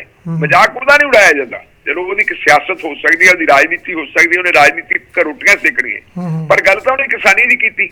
ਇਹ ਜਦੋਂ ਇਹਨਾਂ ਦਾ ਇਸ ਕਿਸਮ ਦਾ ਨਜ਼ਰੀਆ, ਇਸ ਕਿਸਮ ਦਾ ਰੋਲ ਹੈ, ਤਾਂ ਉਦੋਂ ਕਿਸਾਨਾਂ ਦਾ ਉਤੇਜਿਤ ਹੋਣਾ ਜਿਹੜਾ ਹੈਗਾ ਉਹ ਲਾਜ਼ਮੀ ਹੈ, ਉਹਨਾਂ ਨੂੰ ਉਤੇਜਿਤ ਹੋਣਾ ਪਊ। ਪਰ ਜਿਵੇਂ ਕਿ ਤੁਸੀਂ ਕਿਹਾ, ਮੈਂ ਵੀ ਇਹ ਮੰਨਦਾ ਕਿ ਕਿਸੇ ਵੀ ਬੰਦੇ ਦੇ ਨਾਲ ਮੈਨ ਹੈਂਡਲਿੰਗ ਨਹੀਂ ਹੋਣੀ ਚਾਹੀਦੀ, ਵਾਇਲੈਂਸ ਜਿਹੜੀ ਹੈਗੀ ਆ ਉਹ ਨਹੀਂ ਹੋਣੀ ਚਾਹੀਦੀ। ਸਾਡੇ ਕਿਸਾਨ ਆਗੂਆਂ ਨੇ ਪਹਿਲੇ ਦਿਨ ਇਹ ਗੱਲ ਕਹੀ ਸੀ ਕਿ ਤੁਸੀਂ ਸਾਨੂੰ ਪੁਰਅਮਨ ਸਹਿਯੋਗ ਦਿਓ, ਆਪਾਂ ਇਕੱਠੇ ਸੰਘਰਸ਼ ਲੜੀਏ, ਆਪਾਂ ਕੋਈ ਵੀ ਅਜਿਹਾ ਮੌਕਾ ਨਾ ਦੇਈਏ ਸਟੇਟ ਨੂੰ ਕਿ ਉਹ ਸਾਡੇ ਤੇ ਰਿਪਰੈਸ਼ਨ ਕਰ ਸਕੇ, ਸਾਡੇ ਤੇ ਤਸ਼ੱਦਦ ਕਰ ਸਕੇ। ਆਪਾਂ ਰਲ ਮਿਲ ਕੇ ਭਾਈ ਇਹਦਾ ਮੁਕਾਬਲਾ ਕਰਨਾ, ਇਹਦਾ ਟੱਕਰਾ ਕਰਨਾ ਹੈ। ਆਓ ਆਪਾਂ ਪੁਰਅਮਨ ਤਰੀਕੇ ਦੇ ਨਾਲ ਆਪਣਾ ਇਹ ਅੰਦੋਲਨ ਚਲਾਈਏ। ਅੰਦੋਲਨ ਪੁਰਅਮਨ ਚੱਲਦਾ ਸਾਰੇ ਭਾਰਤ ਦੇ ਵਿੱਚ, ਕਿਤੇ ਕੋਈ ਇਨਸੀਡੈਂਟ ਨਹੀਂ ਹੋਈ, ਕਿਸਾਨਾਂ ਨੇ ਕਿਸੇ ਤੇ ਹੱਥ ਨਹੀਂ ਚੱਕਿਆ। ਪਰ ਜਦੋਂ ਤੁਸੀਂ ਉਹਨਾਂ ਨੂੰ ਚੜਾਓਗੇ, ਮੈਂ ਇੱਕ ਕਿਸਾਨ ਲੀਡਰ ਦੀ ਇੰਟਰਵਿਊ ਸੁਣ ਰਿਹਾ ਸੀ, ਉਹ ਕਹਿ ਰਿਹਾ ਕਿ ਜਿਹੜਾ ਮਲੋਟ ਜੋ ਕੁਛ ਹੋਇਆ, ਮੈਂ ਕਹਿੰਦਾ ਬਹੁਤ ਮਾੜਾ ਹੋਇਆ। ਇੱਕ MLA ਕੀ ਸਧਾਰਨ ਬੰਦਾ ਵੀ ਹੋਵੇ ਤਾਂ ਉਹਦੇ ਨਾਲ ਵੀ ਖਿੱਚ ਧੂਣੀ ਹੋਣੀ ਚਾਹੀਦੀ, ਉਹਦੇ ਕੱਪੜੇ ਫਾੜੇ ਗਏ, ਉਹਨੂੰ ਅਲਫ ਨੰਗਾ ਕੀਤਾ ਗਿਆ, ਇਹ ਗੱਲਾਂ ਚੰਗੀਆਂ ਨਹੀਂ ਹੋਈਆਂ। ਸਾਡੇ ਸੱਭਿਅਕ ਸਮਾਜ ਦੇ ਉੱਤੇ ਇਹ ਇੱਕ ਕਿਸਮ ਦਾ ਧੱਬਾ ਹੈ। ਇਹਦੇ ਨਾਲ ਹਕੂਮਤ ਨੂੰ ਸਾਡੇ ਉੱਤੇ ਤਸ਼ੱਦਦ ਕਰਨ ਦਾ ਮੌਕਾ ਮਿਲਦਾ ਹੈ। ਔਰ ਤੁਸੀਂ ਦੇਖੋ ਫਿਰ ਹੋਇਆ ਵੀ ਕੀ ਹੈ। ਹੋਇਆ ਇਹ ਹੈ ਕਿ ਤਸ਼ੱਦਦ ਇੱਕ ਝਗੜਾ ਹੁੰਦਾ ਮਲੋਟ ਦੇ ਵਿੱਚ। ਭਾਰਤੀ ਜਨਤਾ ਪਾਰਟੀ ਦਾ ਪੰਜਾਬ ਦਾ ਪ੍ਰਧਾਨ ਜਿਹੜਾ ਮੁੱਖ ਮੰਤਰੀ ਨਵਾਜ਼ ਸੂਰੇ ਵੀ ਚੰਡੀਗੜ੍ਹ ਜਾ ਕੇ ਕੱਪੜੇ ਲਾ ਕੇ ਬੈਠ ਜਾਂਦਾ ਹੈ। ਉਹ ਰਾਜ ਭਵਨ ਚ ਗਵਰਨਰ ਕੋਲੇ ਵੀ ਜਾਂਦੇ, ਗਵਰਨਰ ਨੂੰ ਜਾ ਕੇ ਕਹਿੰਦੇ ਜੀ ਪੰਜਾਬ ਦੀ ਸਰਕਾਰ ਡਿਸਮਿਸ ਕਰ ਦਿਓ, ਇਹ ਤਾਂ ਜੀ ਇਹਨੂੰ ਛੇਤੀ ਰਾਸ਼ਟਰਪਤੀ ਰਾਜ ਲਾਗੂ ਕਰ ਦਿਓ। ਕਾਹਦੀ ਖਾਤਰ? ਉਹ ਮੱਚੇ ਪਏ ਹੈ ਕਿਉਂਕਿ ਜਿਹੜੀ ਦਿੱਲੀ ਵਾਲੀ ਹੁਕੂਮਤ ਹੈ ਨਰਿੰਦਰ ਮੋਦੀ ਦੀ, ਹਰ ਇੱਕ ਬੰਦਾ ਇੱਥੇ ਆਪਣੇ ਆਪ ਨੂੰ ਪ੍ਰਧਾਨ ਮੰਤਰੀ ਸਮਝਣ ਲੱਗ ਗਿਆ। ਪਰ ਮੈਂ ਜਿਹੜੀ ਕਿਸਾਨ ਆਗੂ ਦੀ ਗੱਲ ਕਰ ਰਿਹਾ, ਕਿਸਾਨ ਆਗੂ ਕਹਿ ਰਿਹਾ ਸੀ ਕਿ ਅਸਲ ਦੇ ਵਿੱਚ ਜੋ ਕੁਝ ਹੋਇਆ ਉਤੇਜਿਤ ਹੋਏ ਕਿਸਾਨ, ਉਹਦੇ ਵਿੱਚ ਵੀ ਭਾਰਤੀ ਜਨਤਾ ਪਾਰਟੀ ਦੀ ਅੰਦਰੂਨੀ ਜਿਹੜੀ ਹੈ ਰੰਜਿਸ਼ ਸੀ, ਜਿਹੜੀ ਉਹਨਾਂ ਦੀ ਅੰਦਰੂਨੀ ਲੜਾਈ ਹੈ ਉਹ ਹੈ। ਉਹ ਕਹਿੰਦੇ ਵੀ ਉਦੋਂ ਭਾਰਤੀ ਜਨਤਾ ਪਾਰਟੀ ਦੇ ਕੁਝ ਲੀਡਰਾਂ ਨੇ ਕਿਸਾਨਾਂ ਨੂੰ ਜਿਹੜਾ ਹੈਗਾ ਸ਼ਿਸ਼ਕਰਿਆ ਕਿ ਆ ਫੜ ਲਓ ਫੜ ਲਓ ਫੜ ਲਓ ਫੜ ਲਓ। ਜਦੋਂ ਆਪਦੇ ਹੀ ਉਹਨਾਂ ਦੀ ਪਾਰਟੀ ਦੇ ਬੰਦੇ ਕੁਛ ਹੋ ਜਾਣ, ਕੁਛ ਨੌਜਵਾਨਾਂ ਨੇ ਜਾ ਕੇ ਉਹਦੀ ਫੜਾ ਫੜਾਈ ਕੀਤੀ। ਜੋ ਹੋਇਆ ਮਾੜਾ ਹੋਇਆ, ਨਹੀਂ ਸੀ ਹੋਣਾ ਚਾਹੀਦਾ, ਪਰ ਉਹਨੂੰ ਜਿਵੇਂ ਫਿਰ ਜਿੱਦਾਂ ਵੱਡਾ ਪੜੁੱਲ ਬਣਾਇਆ, ਆਪਦੀ ਪੀੜ੍ਹੀ ਹੇਠ ਸੁੱਟਾ ਮਾਰਨਾ ਚਾਹੀਦਾ ਕਿ ਜਦੋਂ ਐਡੀ ਵੱਡੀ ਐਜੀਟੇਸ਼ਨ ਚੱਲਦੀ ਹੈ, ਉਹ ਐਜੀਟੇਸ਼ਨ ਪੰਜਾਬੀਆਂ ਵੱਲੋਂ ਚਲਾਈ ਜਾ ਰਹੀ ਹੈ, ਸਾਰਾ ਦੇਸ਼ ਉਹਨਾਂ ਦੇ ਨਾਲ ਖੜੋਤਾ ਹੈ, ਉਸ ਅੰਦੋਲਨ ਨੂੰ ਸਾਰੇ ਸੰਸਾਰ ਦੇ ਵਿੱਚ ਮਾਨਤਾ ਮਿਲ ਗਈ ਹੈ ਔਰ ਸਾਰੀ ਦੁਨੀਆ ਕਹਿੰਦੀ ਹੈ ਕਿ ਜੀ ਬੜੇ ਬਹੁਤ ਮਾੜੀ ਗੱਲ ਹੈ, ਨਹੀਂ ਇਸ ਤਰ੍ਹਾਂ ਹੋਣਾ ਚਾਹੀਦਾ, ਕਿਸਾਨਾਂ ਦੇ ਖਿਲਾਫ ਕਾਨੂੰਨ ਨਹੀਂ ਬਣਨੇ ਚਾਹੀਦੇ। ਉਦੋਂ ਬੀਜੇਪੀ ਵਾਲੇ ਲੋਕ ਬੋਲਦੇ ਨਹੀਂ। ਜਿਹੜਾ ਕੁਝ ਹੋਇਆ ਕੱਲ, ਉਹ ਪਰਸ 2 ਦਿਨ ਪਹਿਲਾਂ ਬਹੁਤ ਮਾੜਾ ਹੋਇਆ, ਕੱਲ ਫੇਰ ਉਹੀ ਕੁਝ ਕੀਤਾ। ਕੱਲ ਇਹਨਾਂ ਨੇ ਫੈਸਲਾ ਕਰ ਲਿਆ ਜੀ, ਕੱਲ ਅਸੀਂ ਬੀਤੇ ਕੱਲ ਕਿ ਅਸੀਂ ਮਲੋਟ ਬੰਦ ਕਰਨਾ। ਮਲੋਟ ਬੰਦ ਕਰਾਉਣ ਵਾਸਤੇ ਇਹਨਾਂ ਨੇ ਪੂਰਾ ਆਪਣਾ ਜ਼ੋਰ ਲਾਤਾ। ਮਜਬੂਰੀ ਸੀ ਸਰਕਾਰ ਦੀ, ਉਹਨਾਂ ਨੇ ਕਿ ਦੁਬਾਰਾ ਕੋਈ ਇਹੋ ਜਿਹੀ ਘਟਨਾ ਨਾ ਵਾਪਰ ਜੇ। ਜਿੰਨੇ ਬੀਜੇਪੀ ਦੇ ਉੱਥੇ ਵਰਕਰ ਜਾਂ ਲੀਡਰ ਪਹੁੰਚੇ ਸੀ, ਉਹਨਾਂ ਨਾਲੋਂ ਕਈ ਗੁਣਾ ਜ਼ਿਆਦਾ ਪੁਲਿਸ ਲਾਈ ਹੋਈ ਸੀ ਔਰ ਇਹ ਤੁਰ ਕੇ ਇਹਨਾਂ ਨੇ ਮਾਰਚ ਕੱਢਿਆ। ਮਾਰਚ ਕੱਢ ਕੇ ਲੋਕਾਂ ਨੂੰ ਕਿਹਾ ਕਿ ਜੀ ਤੁਸੀਂ ਦੁਕਾਨਾਂ ਬੰਦ ਕਰੋ। ਫਾਰ ਦੀ ਟਾਈਮ ਬੀਇੰਗ ਕੁਝ ਲੋਕਾਂ ਨੇ ਦੁਕਾਨਾਂ ਬੰਦ ਕਰਤੀਆਂ, ਪਰ ਬਹੁਤ ਸਾਰੇ ਲੋਕਾਂ ਨੇ ਇਨਕਾਰ ਕਰਤਾ ਕਿ ਅਸੀਂ ਦੁਕਾਨਾਂ ਨਹੀਂ ਬੰਦ ਕਰਾਂਗੇ। ਇੱਕ ਮੈਂ ਸੋਸ਼ਲ ਮੀਡੀਆ ਦੇ ਉੱਤੇ ਦੇਖ ਰਿਹਾ ਸੀ, ਇੱਕ ਜਰਨਲਿਸਟ ਦੇ ਨਾਲ ਗੱਲ ਕਰ ਰਹੇ ਹੈ, ਜਰਨਲਿਸਟ ਨੂੰ ਪੁੱਛ ਰਿਹਾ ਕਿ ਤੁਸੀਂ ਕੀ ਕਰ ਰਹੇ ਹੋ, ਔਰ ਇੱਕ ਬੀਜੇਪੀ ਦਾ ਲੀਡਰ ਕਹਿ ਰਿਹਾ ਕਿ ਸਾਡੇ ਹਿੰਦੂਆਂ ਨੂੰ ਇੱਥੇ ਨਿਸ਼ਾਨਾ ਬਣਾਇਆ ਜਾ ਰਿਹਾ ਹੈ। ਹਿੰਦੂ ਭਾਈਚਾਰਾ ਜਿਹੜਾ ਹੈ, ਜਿਹੜਾ ਵੱਡਾ ਹਿੰਦੂ ਭਾਈਚਾਰਾ, ਉਹ ਕਿਸਾਨ ਅੰਦੋਲਨ ਦੀ ਹਮਾਇਤ ਕਰ ਰਿਹਾ ਹੈ। ਉਸ ਪੱਤਰਕਾਰ ਨੇ ਫਿਰ ਪੁੱਛਿਆ ਕਿ ਮੈਂ ਵੀ ਇਸ ਸ਼ਹਿਰ ਦਾ ਰਹਿਣ ਵਾਲਾ, ਹਿੰਦੂ ਸਿੱਖ ਮੁੱਦਾ ਤਾਂ ਕਦੇ ਬਣਿਆ ਹੀ ਨਹੀਂ ਸੀ, ਤੁਸੀਂ ਇਹਨੂੰ ਹਿੰਦੂ ਸਿੱਖ ਮੁੱਦਾ ਕਿਉਂ ਬਣਾਉਣੇ ਹੋ? ਮਤਲਬ ਜਾਣ ਬੁੱਝ ਕੇ ਇਹ ਮਾਮਲਾ ਜਿਹੜਾ ਹੈਗਾ ਭਾਰਤ ਸਰਕਾਰ ਦੇ ਨਾਲ ਕਿਸਾਨਾਂ ਦਾ ਜਿਹੜਾ ਆਡਾ ਲੱਗਿਆ ਹੋਇਆ, ਉਸ ਆਡੇ ਨੂੰ ਹਿੰਦੂ ਸਿੱਖ ਦਾ ਮੁੱਦਾ ਬਣਾ ਕੇ ਸਾਰੇ ਦੇਸ਼ ਦੇ ਵਿੱਚ ਪੋਲਰਾਈਜ਼ ਕਰਨਾ ਚਾਹੁੰਦੇ ਹੈ। ਕਮਿਊਨਲ ਪੋਲਰਾਈਜੇਸ਼ਨ ਕਰਕੇ ਇਹ ਉਹਦੇ ਵਿੱਚ ਬੈਨੀਫਿਟ ਲੈਣਾ ਚਾਹੁੰਦੇ ਆ ਕਿ ਸਾਨੂੰ ਕੁਛ ਨਾ ਕੁਛ ਮਿਲੇ। ਪਰ ਇਹਦੇ ਤੋਂ ਸਿੱਖਣੀ ਚਾਹੀਦੀ ਹੈ, ਸਾਨੂੰ ਇਹਦੇ ਚੋਂ ਸਿੱਖਿਆ ਲੈਣੀ ਚਾਹੀਦੀ ਹੈ ਕਿ ਇਹੀ ਕੁਛ 1978 ਤੋਂ ਲੈ ਕੇ ਜਦੋਂ ਮਗਰੋਂ ਹੁੰਦਾ ਰਿਹਾ, ਜੋ ਘਟਨਾਵਾਂ ਵਾਪਰਦੀਆਂ ਰਹੀਆਂ, ਉਦੋਂ ਦੇ ਆਰਐਸਐਸ ਤੇ ਬੀਜੇਪੀ ਦੇ ਲੀਡਰਾਂ ਦਾ ਤੁਸੀਂ ਨਜ਼ਰੀਆ ਦੇਖੋ ਕੀ ਹੈ। ਉਹਨਾਂ ਨੇ ਵੀ ਬਲਦੀ ਅੱਗ ਨੂੰ ਬੁਝਾਉਣ ਦੀ ਬਜਾਏ ਉਹਦੇ ਤੇ ਤੇਲ ਪਾਉਣ ਦਾ ਕੰਮ ਕੀਤਾ ਸੀ। ਅੱਜ ਫੇਰ ਤੇਲ ਪਾਉਣ ਦਾ ਕੰਮ ਕੀਤਾ ਜਾ ਰਿਹਾ। ਪਰ ਅਸੀਂ ਸ਼ੁਕਰਗੁਜ਼ਾਰ ਹਾਂ ਮਲੋਟ ਦੇ ਲੋਕਾਂ ਦੇ। ਖੇਸਾਂ ਵਾਲੀ ਗਲੀ ਹੈ ਜੀ, ਉੱਥੇ ਹਿੰਦੂ ਤੇ ਸਿੱਖਾਂ ਦੀ ਬਰਾਬਰ ਦਾ ਕਾਰੋਬਾਰ ਹੈ। ਉੱਥੇ ਪੱਤਰਕਾਰ ਗਏ ਤੇ ਪੱਤਰਕਾਰਾਂ ਨੇ ਦੇਖਿਆ ਜੋ ਦੁਕਾਨਾਂ ਖੁੱਲੀਆਂ ਪਈਆਂ, ਵੀ ਤੁਸੀਂ ਦੁਕਾਨਾਂ ਨਹੀਂ ਬੰਦ ਕੀਤੀਆਂ। ਬੀਜੇਪੀ ਦਾ ਸੱਦਾ ਤੇ ਉਹਨਾਂ ਨੇ ਕਿਹਾ ਕਿਉਂ ਕਰੀਏ, ਬੀਜੇਪੀ ਸ਼ਰਾਰਤਾਂ ਕਰਦੀ ਹੈ, ਵਹਿਬਤਾ ਕਰਦੀ ਹੈ। ਅਸੀਂ ਇਹਨਾਂ ਦੀ ਖਾਤਰ, ਜਿਹੜੇ ਲੋਕ ਸਾਡੀ ਖਾਤਰ ਲੜਦੇ ਆ ਉਹ ਕਿਸਾਨ ਹੈ। ਅਗਰ ਕਿਸਾਨ ਕਹਿਣਗੇ ਤਾਂ ਅਸੀਂ ਮਹੀਨਿਆਂ ਬੱਧੀ ਉਹਨਾਂ ਦੀ ਖਾਤਰ ਦੁਕਾਨਾਂ ਬੰਦ ਕਰ ਸਕਦੇ ਹਾਂ। ਬੀਜੇਪੀ ਵਾਲੇ ਜਿਹੜੀਆਂ ਰਾਜਨੀਤਿਕ ਖੇਡਾਂ ਖੇਡਦੇ ਆ, ਉਹ ਰਾਜਨੀਤਿਕ ਖੇਡਾਂ ਨਹੀਂ ਖੇਡਣੀਆਂ ਚਾਹੀਦੀਆਂ। ਇਹਦੇ ਨਾਲ ਹੀ ਮੈਂ ਕਿਸਾਨ ਭਾਈਚਾਰੇ ਨੂੰ ਵੀ ਬੇਨਤੀ ਕਰੂੰਗਾ, ਅਸੀਂ ਚਾਹੁੰਦੇ ਹਾਂ ਕਿ ਇਹ ਅੰਦੋਲਨ ਸਿਖਰ ਤੇ ਪਹੁੰਚੇ, ਇਹ ਅੰਦੋਲਨ ਜਿਹੜਾ ਜਿੱਤ ਪ੍ਰਾਪਤ ਕਰੇ। ਅਜਿਹਾ ਕੋਈ ਕੰਮ ਨਾ ਕੀਤਾ ਜਾਵੇ ਜਿਹੜਾ ਸਾਨੂੰ ਨੁਕਸਾਨ ਪਹੁੰਚਾਉਂਦਾ ਹੈ, ਸਾਡੇ ਇਸ ਕਾਜ ਨੂੰ ਨੁਕਸਾਨ ਪਹੁੰਚਾਉਂਦਾ ਹੈ। ਹਕੂਮਤ ਚਾਹੁੰਦੀ ਹੈ, ਸਟੇਟ ਚਾਹੁੰਦੀ ਹੈ ਕਿ ਕਿਸੇ ਨਾ ਕਿਸੇ ਤਰੀਕੇ ਇਹ ਲੋਕ ਵਾਇਲੈਂਟ ਹੋਣ ਤੋਂ ਬਾਅਦ ਅਸੀਂ ਇੱਥੇ ਤਾਕਤ ਦੀ ਵਰਤੋਂ ਕਰ ਸਕੀਏ ਤੇ ਤਾਕਤ ਦੀ ਵਰਤੋਂ ਕਰਕੇ ਇਸ ਅੰਦੋਲਨ ਨੂੰ ਕੁਚਲਿਆ ਜਾਵੇ। ਸੋ ਜੋ ਕੁਝ ਹੋਇਆ ਉਹ ਮਾੜਾ ਹੋਇਆ, ਪਰ ਬਹੁਤ ਖੁਸ਼ੀ ਦੀ ਗੱਲ ਹੈ, ਬੜੀ ਤਸੱਲੀ ਵਾਲੀ ਗੱਲ ਹੈ ਕਿ ਮਾਮਲੇ ਨੂੰ ਹਿੰਦੂ ਸਿੱਖ ਬਣਾਉਣ ਦਾ ਭਾਵੇਂ ਯਤਨ ਕੀਤਾ ਗਿਆ ਹੈ, ਲੇਕਿਨ ਲੋਕਾਂ ਨੇ ਬੀਜੇਪੀ ਦੇ ਇਸ ਸੱਦੇ ਨੂੰ ਹੁੰਗਾਰਾ ਨਹੀਂ ਦਿੱਤਾ, ਬਿਲਕੁਲ ਹੀ ਨਹੀਂ ਹੁੰਗਾਰਾ ਦਿੱਤਾ। ਉਹਨਾਂ ਨੇ ਉਹ ਨਹੀਂ ਚਾਹੁੰਦੇ ਕਿ ਜੋ ਸੰਤਾਪ ਅਸੀਂ ਪਿਛਲੇ 14-15 ਸਾਲ ਪੰਜਾਬ 'ਚ ਭੁਗਤ ਚੁੱਕੇ ਹਾਂ, ਦੁਬਾਰਾ ਫਿਰ ਭੁਗਤਿਆ ਜਾਵੇ ਜੀ। ਹਾਂ, ਵਾਕਿਆ ਗੱਲ ਸਹੀ ਹੈ ਜੀ। ਲੋਕ ਬੜੇ ਸਮਝਦਾਰ ਆ, ਲੋਕਾਂ ਨੂੰ ਲੀਡਰਾਂ ਦੀਆਂ ਚਾਲਾਂ ਦਾ ਪਤਾ ਲੱਗ ਪਿਆ। ਸੋਸ਼ਲ ਮੀਡੀਆ ਨੇ ਬੜਾ ਕੁਝ ਲੋਕਾਂ ਨੂੰ ਜਾਗਰੂਕ ਕਰਤਾ। ਆਪਾਂ ਚੱਲਦੇ ਜੀ ਪਹਿਲੀ ਕਾਲ ਤੇ ਆਪਣੇ ਨਾਲ ਕਾਲਰ ਜੁੜੇ ਜੀ। ਹਾਂਜੀ, ਸਵਾਗਤ ਹੈ ਜੀ, ਸਤਿ ਸ਼੍ਰੀ ਅਕਾਲ ਜੀ। ਹਾਂਜੀ, ਸਤਿ ਸ਼੍ਰੀ ਅਕਾਲ ਜਗਰਾਜ ਗਿੱਲ ਜੀ। ਮੇਰੇ ਸ਼ਹਿਰ ਦੀ ਗੱਲਬਾਤ ਹੋ ਰਹੀ ਹੈ ਤੇ ਮੈਂ ਪੱਤਰਕਾਰ ਬੋਲ ਵੀ ਸੀ ਤੇ ਪਿੰਡ ਮੇਰਾ ਮਲੋਟ ਸੀ ਤੇ ਮੈਂ ਕਦੇ ਮਲੋਟ ਵੀ ਜਾਂਦਾ ਸੀ ਜਦੋਂ ਕਿਤੇ ਪੰਗਾ ਪੈ ਜਾਂਦਾ ਤਹਿਸੀਲੇ ਥਾਣੇ ਜੀ। ਤੇ ਇਹ ਜੋ ਕੁਛ ਇਹਨਾਂ ਨੇ ਢਿੱਲੋਂ ਸਾਹਿਬ ਨੇ ਸੁਣਾਇਆ, ਮੈਂ ਕਵਿਤਾ 'ਚ ਸੁਣਾ ਦੇਣਾ ਤੁਹਾਨੂੰ, ਬਿਲਕੁਲ ਇਨ ਬਿਨ ਜੀ। ਇਹ ਹੈਗਾ ਜੀ ਨਾਰੰਗ ਚੀਰ ਹਰਨ ਮਲੋਟ। ਨਾਰੰਗ ਮਤਲਬ ਬਦ ਰੰਗ, ਜਿਹਦਾ ਕੋਈ ਰੰਗ ਨਹੀਂ ਜੀ। ਕੁੜਤਾ ਪਜਾਮਾ ਮੈਂ ਵੋਰ ਤੋਂ ਸਵਾਇਆ ਸੀ ਤੇ 20 ਰੁਪਏ ਵਾਲੇ ਬਿੱਲ ਵੱਡਾ ਸਾਰਾ ਬਣਾਇਆ ਸੀ। ਬਹੁਤ ਤਗੜੀ ਦੁਕਾਨ ਆ ਜੀ 20 ਰੁਪਏ ਦੀ, ਪੁੱਛੋ ਨਾ ਤੁਸੀਂ।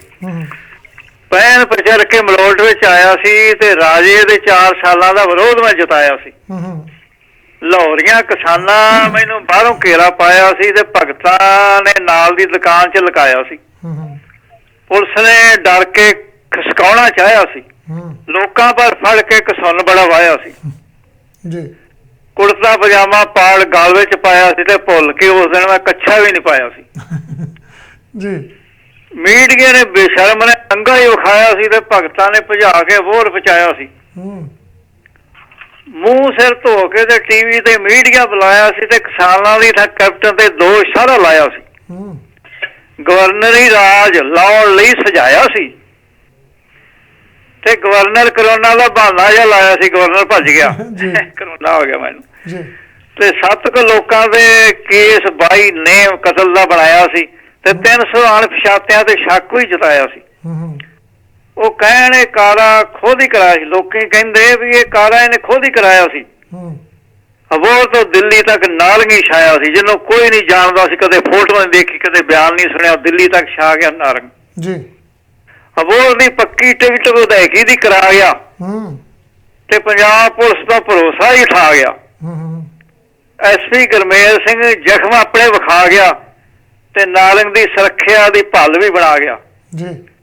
ਤੇ ਹਰਜੀਤ ਗਰੇਵਾਲ ਸੱਤੇ ਬਿਆਨ ਵੀ ਛਪਾ ਗਿਆ ਤੇ PTN 24 ਤੇ ਗਿੱਲ ਆਪਦੀ ਕਵਿਤਾ ਵੀ ਸੁਣਾ ਗਿਆ ਤੇ ਮਲੋੜ ਦਾ ਹਾਲ ਚਾਲ ਲਾਈਵ ਵੀ ਸੁਣਾ ਗਿਆ। ਵਾਹ ਜੀ ਵਾਹ, ਧੰਨਵਾਦ ਜੀ, ਧੰਨਵਾਦ ਜੀ ਢਿੱਲੋਂ ਸਾਹਿਬ। ਨਾਲ ਹੀ ਗਿੱਲ ਸਾਹਿਬ ਦੇਖ ਲਓ ਸੁਣਾ ਗਿਆ ਤਾਜੀ ਗਰਮ ਹੀ। ਹਾਂਜੀ ਹਾਂਜੀ ਹਾਂਜੀ ਜੀ।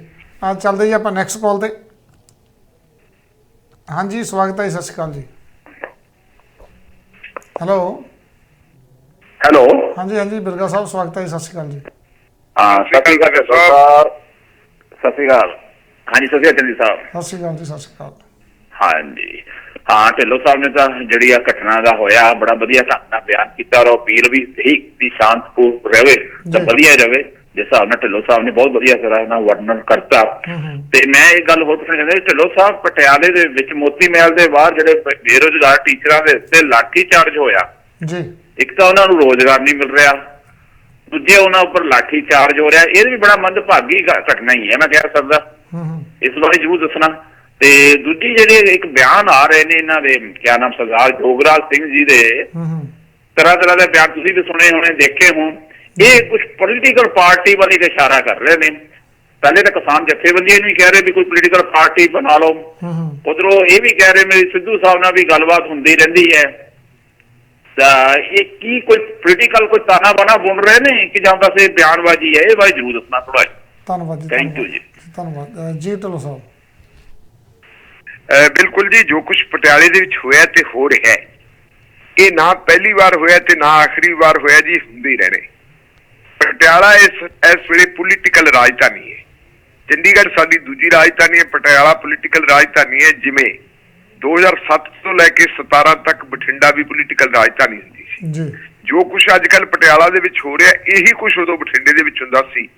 ਉਦੋਂ ਵੀ ਪੁਲਿਸ ਜਿਹੜੇ ਅੰਦੋਲਨਕਾਰੀ ਲੋਕ ਜਿਹੜੇ ਆਉਂਦੇ ਹੁੰਦੇ ਸੀਗੇ, ਉਹ ਇਸ ਕਰਕੇ ਬਠਿੰਡੇ ਵੱਲ ਨੂੰ ਆਉਂਦੇ ਹੁੰਦੇ ਸੀ ਕਿਉਂਕਿ ਇਹ ਬਾਦਲਾਂ ਦਾ ਇਲਾਕਾ। ਬੀਬੀ ਹਰਸਿਮਰਤ ਕੌਰ ਬਾਦਲ ਇੱਥੋਂ ਪਾਰਲੀਮੈਂਟ ਦੇ ਮੈਂਬਰ ਤੇ ਕੇਂਦਰ ਦੇ ਵਿੱਚ ਵਜ਼ੀਰ ਸੀ। ਉਹ ਆਉਂਦੇ ਹੁੰਦੇ ਸੀ ਕਿ ਜੇ ਅਸੀਂ ਉਸ ਇਲਾਕੇ ਜਾਈਏ ਤਾਂ ਸ਼ਾਇਦ ਸਾਡੀ ਸੁਣਵਾਈ ਹੋ ਜੇ, ਲੇਕਿਨ ਪੁਲਿਸ ਉਹਨਾਂ ਨੂੰ ਡਾਂਗਾ ਨਾਲ ਸੇਕਦੀ ਹੁੰਦੀ ਸੀ। ਹੁਣ ਕਿਉਂਕਿ ਪੋਲੀਟੀਕਲ ਰਾਜਧਾਨੀ ਦਾ ਸਥਾਨ ਬਦਲ ਗਿਆ, ਬਠਿੰਡੇ ਦੀ ਬਜਾਏ ਪਟਿਆਲਾ ਹੋ ਗਿਆ, ਲੋਕ ਉੱਥੇ ਜਾਂਦੇ ਹੈ। ਪਹਿਲੇ ਟੀਚਰ ਨਹੀਂ ਜਾਂਦੇ ਜੀ, ਕਈ ਤਰ੍ਹਾਂ ਦੇ ਲੋਕ ਜਾਂਦੇ ਆ। ਤੁਸੀਂ ਦੇਖਿਆ ਹੋਣਾ ਇਹਨਾਂ ਦਿਨਾਂ ਦੇ ਵਿੱਚ ਐਕਸਪ੍ਰੈਸ ਵੇ ਬਣਾਉਣ ਦੀ ਜਿਹੜੀ ਹੈਗੀ ਹੈ ਇੱਕ ਲਹਿਰ ਚੱਲੀ ਹੋਈ ਹੈ ਕਿ ਕਾਰੋਬਾਰ ਨੂੰ ਪ੍ਰਮੋਟ ਕਰਨਾ ਚੰਗੀ ਗੱਲ ਹੈ। ਸੜਕਾਂ ਬਣ ਜੇ, ਇਨਫਰਾਸਟ੍ਰਕਚਰ ਬੁਨਿਆਦੀ ਜਿਹੜਾ ਸਾਡੇ ਕੋਲ ਬੁਨਿਆਦੀ ਢਾਂਚਾ ਹੋਊਗਾ, ਇਨਫਰਾਸਟ੍ਰਕਚਰ ਹੋਊਗਾ, ਫੇਰ ਹੀ ਮਤਲਬ ਇੱਥੇ ਦਾ ਕਾਰੋਬਾਰ ਵੱਧ ਸਕਦਾ ਹੈ, ਜਿਹਦਾ ਅਸੀਂ ਵਿਰੋਧ ਨਹੀਂ ਕਰਦੇ। ਉਹਦੇ ਲਈ ਜ਼ਮੀਨਾਂ ਅਕਵਾਇਰ ਕੀਤੀਆਂ ਜਾ ਰਹੀਆਂ।